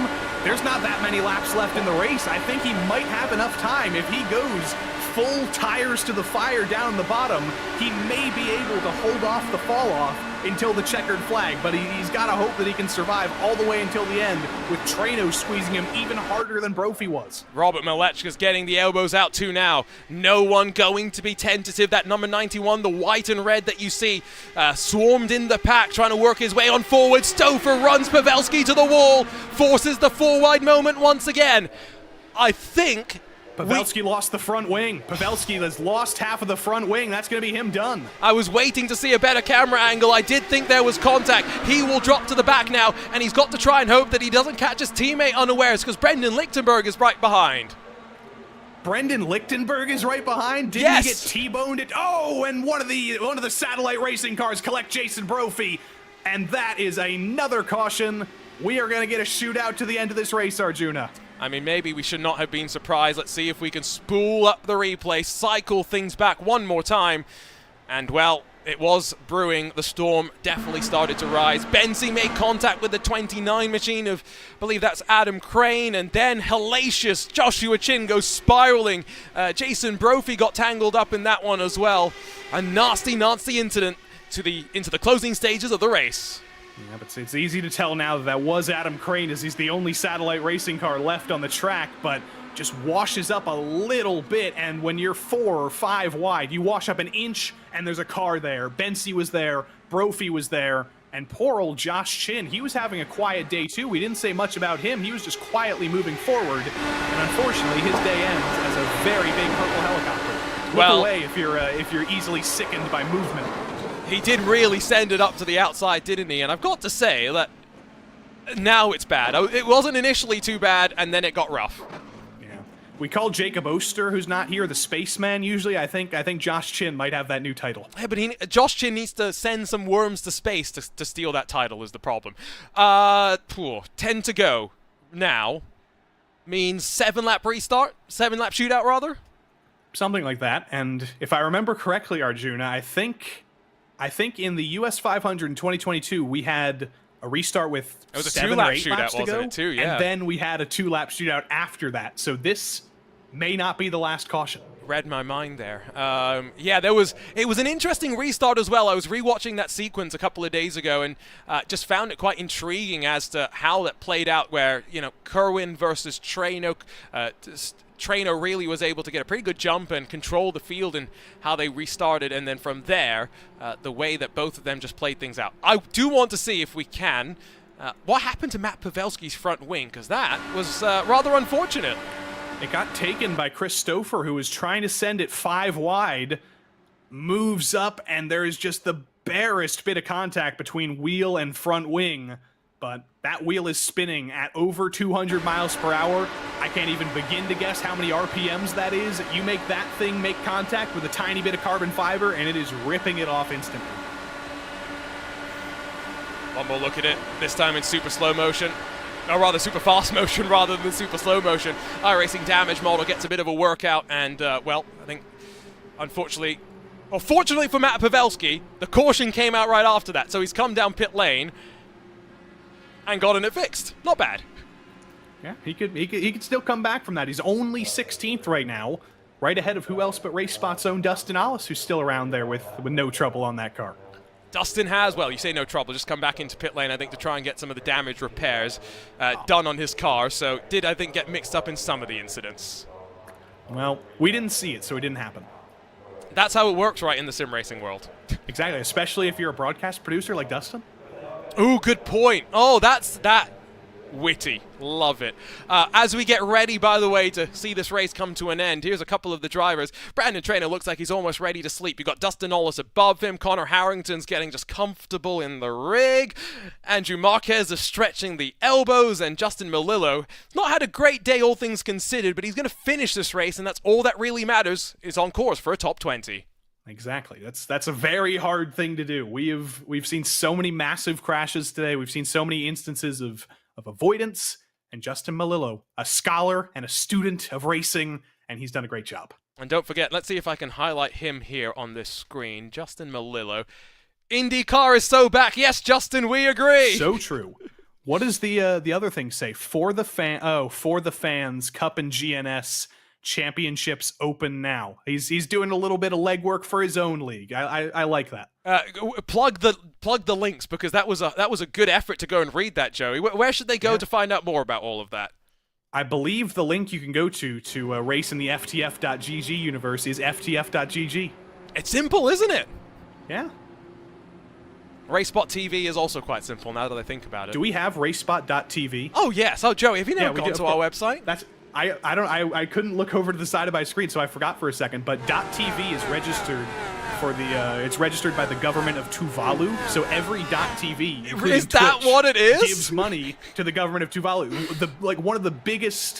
One of the biggest parts of Tuvalu's GDP is the money they get from Twitch.tv, including from RaceSpot. Well, 7-lap shootout. Will history repeat itself? The RaceSpot US 500, the return, sees the green flag back out, and with a shootout this time on the West Coast. It is going to be Andreas Ike, Brandon Trainer, Akabuizi, Stouffer, Welker. Top 5 as they run right now. Bit of a separation through some of the various cars slightly further back, as now the speed builds once more. And we cannot count out the driver in 9th place. Robert Malechka has been hanging at the back for the entirety of the race, basically. And now the time has finally come where he cannot hold back anymore. He needs to be 100%. He needs to be aggressive. Traino and Ike interlocking wheels down the front straight. We might not have seen our last caution, and that's something that Malechka wants to see too.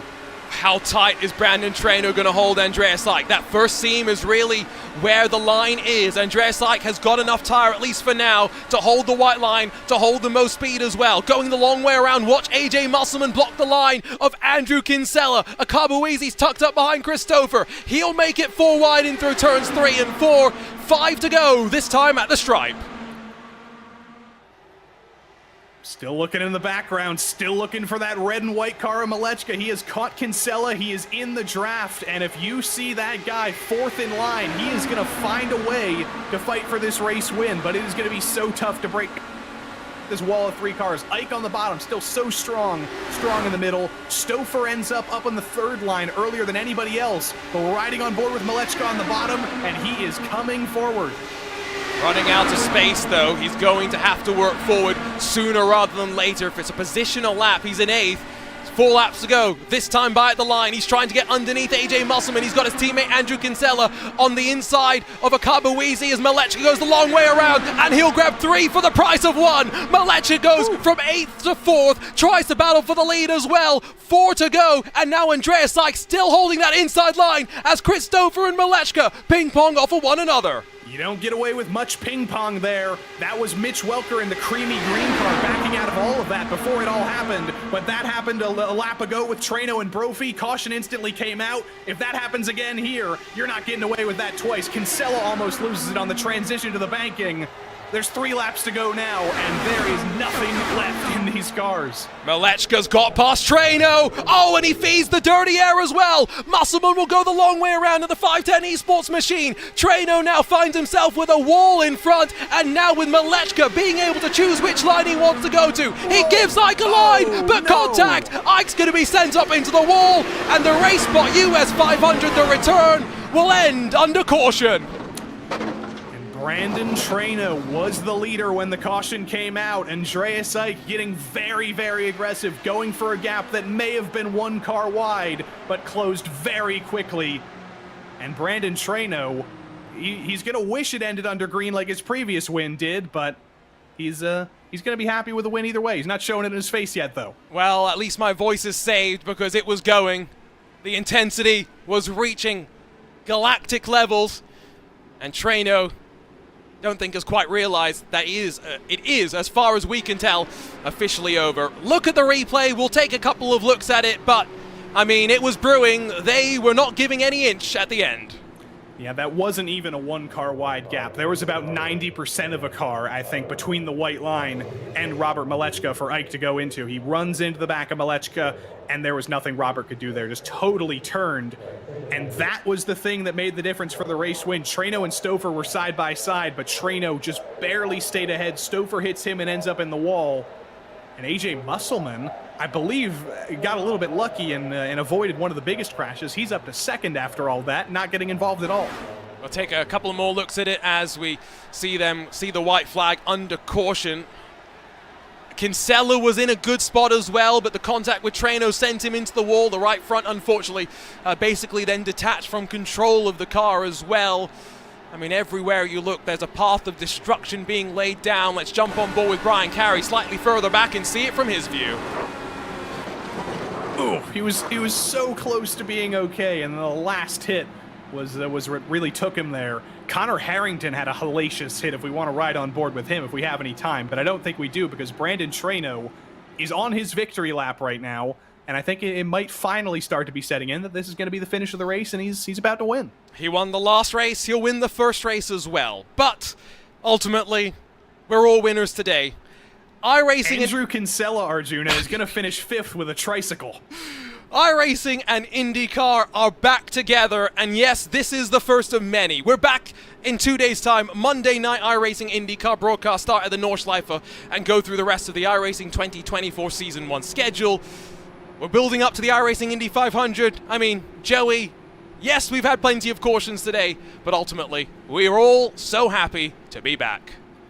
And the best driver in the field did end up winning. Brandon Treno came into this race as the absolute favorite, as the king of the bricks, as the winner of the US 500, the last big race we broadcasted, and he was faster than anybody. He could pass anybody, he could run any line, and once again, it is no surprise that Brandon Treno is going to be the driver who brings us into this new era with the first win. Doesn't really look like it's going to be much, but ultimately, there are bigger things to do. Head back to Indianapolis, regain that iRacing Indy 500 championship. Brandon Treno, the winner of the RaceSpot US 500, the return. It is good to be back, this time maybe with a little less chaos towards the end in terms of controversy. Although, yes, the 41 starters whittled down to 15. Yes, 15, Joey, finishing on the lead lap. But it's not just Treno who gets the plaudits. AJ Musselman, maybe the cleanest driver all day, gets a 2nd place for his efforts. And Hamilton Akabuizi, I believe 16 years old, maybe 17 by now, but he was up 16 spots, 3rd place for him. You're going to see him win one of these races this year, I think. He's going to have a big day, and he's going to break out this year. We'll see if there's going to be any victory laps. Donuts, Brandon Trainor's pretty good at them. Maybe i5G is going to be setting up a bit of a content setup right now. There's Pavelski down onto the lane. Trainer indeed is wrapping around back to the line in order to celebrate. While he does so, we can go ahead and take a look at the race results, first for Split 2 and then for this main split, just to make sure that we can get official confirmation for how they finished up. So it was Teemu Toika, 1.3 seconds clear at the end after the drama at the line. John Silver in that U-Race BR Esports number 81 comes across the line backwards. Mike Razmas third with Julian Altena fourth, Matthias Strauss fifth, and Hunter Smith, Stephen Wallace, Sam Fitzpatrick, and then Edson Santos and Mauro Ramirez making up the rest of the top 10. Nicholas Pressey, the final car on the lead lap with Matt Taylor, Clint Martin, Jonathan Burke, one lap down there for RaceSpot with Dave Stedman, Colton Easterday, Dan Lee Ench, Vince Harley, Michael O'Brien, Leandro Silva, them the top 20.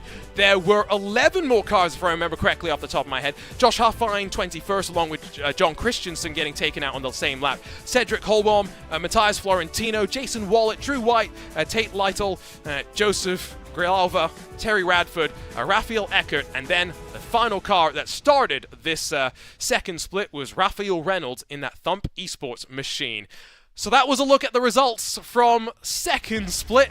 Brandon Trainer, by the way, burning it down in victory lane still. Well-earned donuts as well. While he celebrates, while he gets ready to join us for some post-race coverage, let's take you trackside to the race results of the main split, where the margin of victory under caution doesn't really matter. It's Brandon Trainer.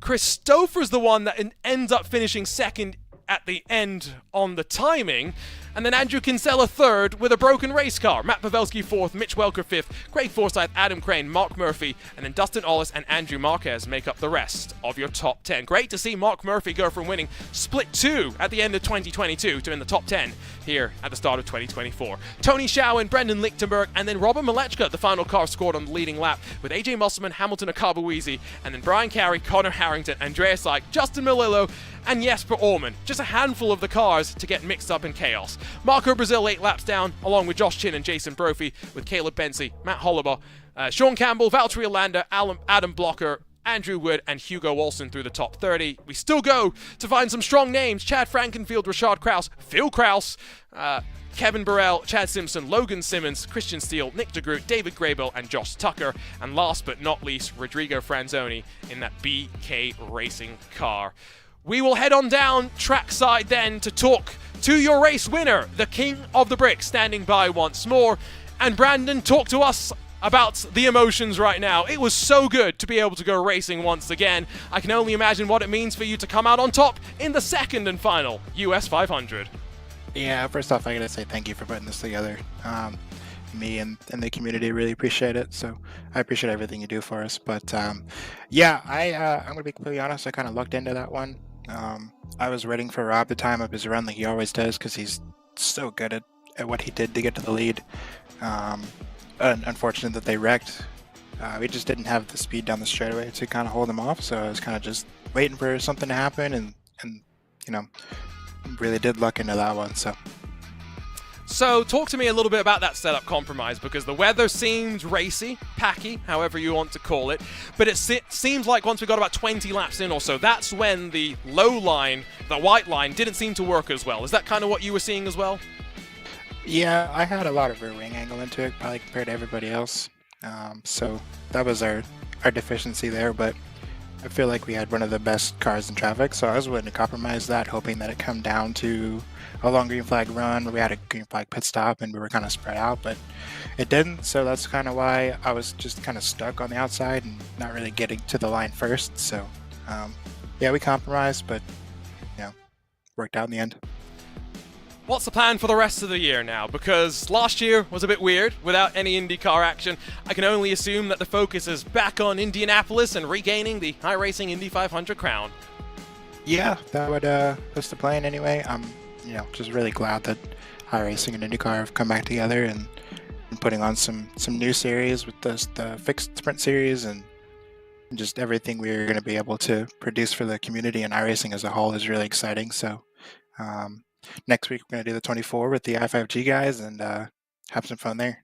Looking forward to it, and we'll see you on Monday, right? At the Nordschleife, best track in the world? We'll see. If Chris can be my spotter and give me some pace notes again, sure. We'll hold you to that one. Congratulations, Brandon. We'll see you hopefully on Monday. That's good. Thank you, Arjuna. So we'll move our way on over from Brandon Traino at the top of the podium to AJ Musselman in second, who's standing by with Joey Tebben.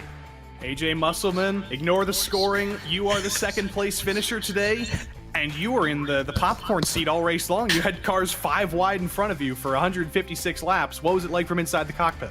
Oh, we'll definitely be ignoring the scoring. What a race. That was insane. I love racing with these guys. It's been so long since we've had like everybody together like this.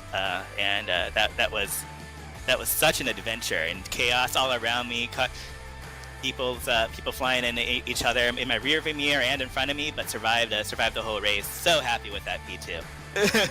So we've got a whole year of racing with this now. What are you most looking forward to? How are you going to follow up this P2? What's 2024 looking like for AJ Musselman? I'm looking forward to racing with the best people every single week and kind of get an idea where I sit. I'm typically probably top 8 to top 12 guy in these top big SOFs, and I'm working on improving that. So just continuing to improve both the oval and the road game. Really looking forward for RaceSpot being back, and you guys always do a great job. I can't wait to watch this broadcast back. Well, we're happy to have AJ Musselman back too. We'll see you soon, and congrats on second. Thanks so much. Have a great day. AJ Musselman coming home second, Arjuna, and surviving just absolute calamity. And yes, we will ignore the scoring. He was second on the road. He deserved that one. Let's jump on down then to Matt Pavelski, who, was digging in that orange i5G machine. Matt, was great to have you back in the field. That looked like some fun. Yeah, it's so great being back, Arjuna. Thanks for holding this event, and that was a blast. And does this mean that Matt on Monday nights can be expected for the foreseeable future? Are we going to convince you to come and endure the Nordschleife? It really depends. My work schedule has me traveling quite a bit in the start of the weeks, but if I'm home, I'll try to run. The Nordschleife is a maybe. It just haunts my nightmares and everything that I do, so... Those are just good dreams. You have to change your mindset. As we look forward to the rest of the year, though, Matt, of course... talk to us about, you're an iRacing Indy 500 winner. What's it going to be like going back there later on this year? I mean, it's going to be, on the one hand, we always say Indy is really, it's not as much fun as you'd like. There's just so much work involved, and you're doing all these practice sessions and qualifying sessions, but like, it didn't feel like May without doing it. It just kind of felt like we jumped into the real 500, and having won it before, it's kind of one of those events that I look forward to the most because it's got so many special memories.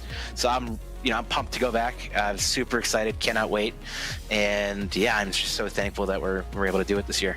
We're back, baby. Good to talk to you, Matt. See you hopefully at the Nordschleife in a few days' time. Yep, good to talk to you. We'll make our way continuing through our interview cycle here. We want to try and chat to as many of these drivers as possible. New look for Mitch Welker. He's standing by with Joey Tebben. New look, creamy green car. Was P7 on the track, P5 with the disqualifications, something like that. What was the day like for you? Oh, he's frozen. He's ice cold. Can't hear us, I think, is what's happening here. He's shocked. He's shocked by the fact he finished P5. Well, I tell you what, we'll continue working our way through. Instead, Joey, why don't you try and talk to Sean Campbell, who hopefully can hear you instead? Why not? As if I haven't talked enough to Sean Campbell. We come back in the IndyCar. You're back, Sean. How was that, even though you did get collected early on? It's good. This race was a ton of fun. It's been so long since I've driven this car, and it was a great way to get back into it with how mostly clean and chaotic it was. It was a lot of fun to try and just hang on to it. So how does this compare to Assetto Corsa 2Gay Roads? I don't know. I haven't been able to do that because I don't want to break my arms. I got a DD, and there's no clipping for AC, I think. But it's very precise. Both of them are extremely precise. You got to be nice and smooth. But there's not, 42 other cars to worry about. Sean Campbell, nice and smooth. That's going to be the name of his biography. That's how we're going to talk about him for the rest of the year. Sean, I'm sure we'll see you in something or other in the very near future. Probably, yeah. Sean Campbell sounds very excited about that possibility. Let's see if we can dial up Adam Crane quickly, and then one more driver will wrap up our post-race coverage. Adam, it was a difficult day for satellite racing, all things considered, but great to be back in the IndyCar. What was it like to be able to unleash your satellite racing Dallara IR18? Wow, the satellite racing, Dr. Dabber, IR18, what a blast to be back. Absolutely incredible to be racing with these guys again on a RaceSpot broadcast. Man, it's been more than a year, and I haven't lost an ounce of excitement. That was an absolute rush. Really, a little bit of a sad race there with incidents happening with Chad and Kevin, but really happy to bring home the satellite racing car P7 after even a couple issues that pretty much could have ended the race of the 29 car either time, but just goes to show you anything is possible in IndyCar, and anything is possible in the IndyCar and iRacing. We've asked a couple of people this question. You're going to be on here on Monday, right? Nordschleife, you're in? Come on, Adam. I have to confirm my schedule, but I'm going to try real hard. I love the Nordschleife, and I know you love it too, so really good to have IndyCar back on the broadcast on Monday night, and setting it off with a bang at the Nordschleife is arguably one of the best ways to do it. You know I'm happy about that one. Great to have you back on RaceSpotTV, Adam, and, well, looking forward to it in the future as well. Thanks so much, guys. Adam Crane joins us, and one more driver, one more broadcaster, depending on how you look at it. Dustin Ollis joins us. Now, Dustin, hopefully your microphone's working. It's not very broadcastery of you for it not to be working earlier. I think it's very producery, though, because True. if my microphone doesn't work and the people can't hear me, that's great. Talk to us about that. I mean, you made sure that RaceSpot led laps in the RaceSpot US 500. How do you feel right now? You are the pride of us all right now. Oh, it was good fun. That stint was a little bit of a fluke. I didn't realize why no one would race. We were short on fuel if you didn't save hard. You needed one more stop. I needed 2 more stops, but I knew there was yellows coming anyway, so I kind of sent it. I'll be honest, one thing, you joined our team at RaceSpot last year, and we've loved having you. One thing I didn't know about you was that you've been in one of the broadcast splits of the iRacing Indy 500. How much did you enjoy being back out there and racing against some people that actually did recognize your name? Oh, old teammates, old rivals, people that I wrecked, people that wrecked me. It was, just like the good old days. I mean, I came in right as the DW12 showed up, and I've really not been that competitive since about a year after that. So it was good to get out here and actually put on a show. A show was had indeed. Great job today, Dustin. Glad we could have you in the field, and, well, hoping that maybe you'll be flying the flag for RaceSpot and more Dallara IR18 events moving forward. We'll see. Thank you. Dustin Ollis from behind the production to in front of the camera. One more driver. We'll talk to him. He's been standing by. Joey Tebbin's going to chat with Hamilton Akabuizi.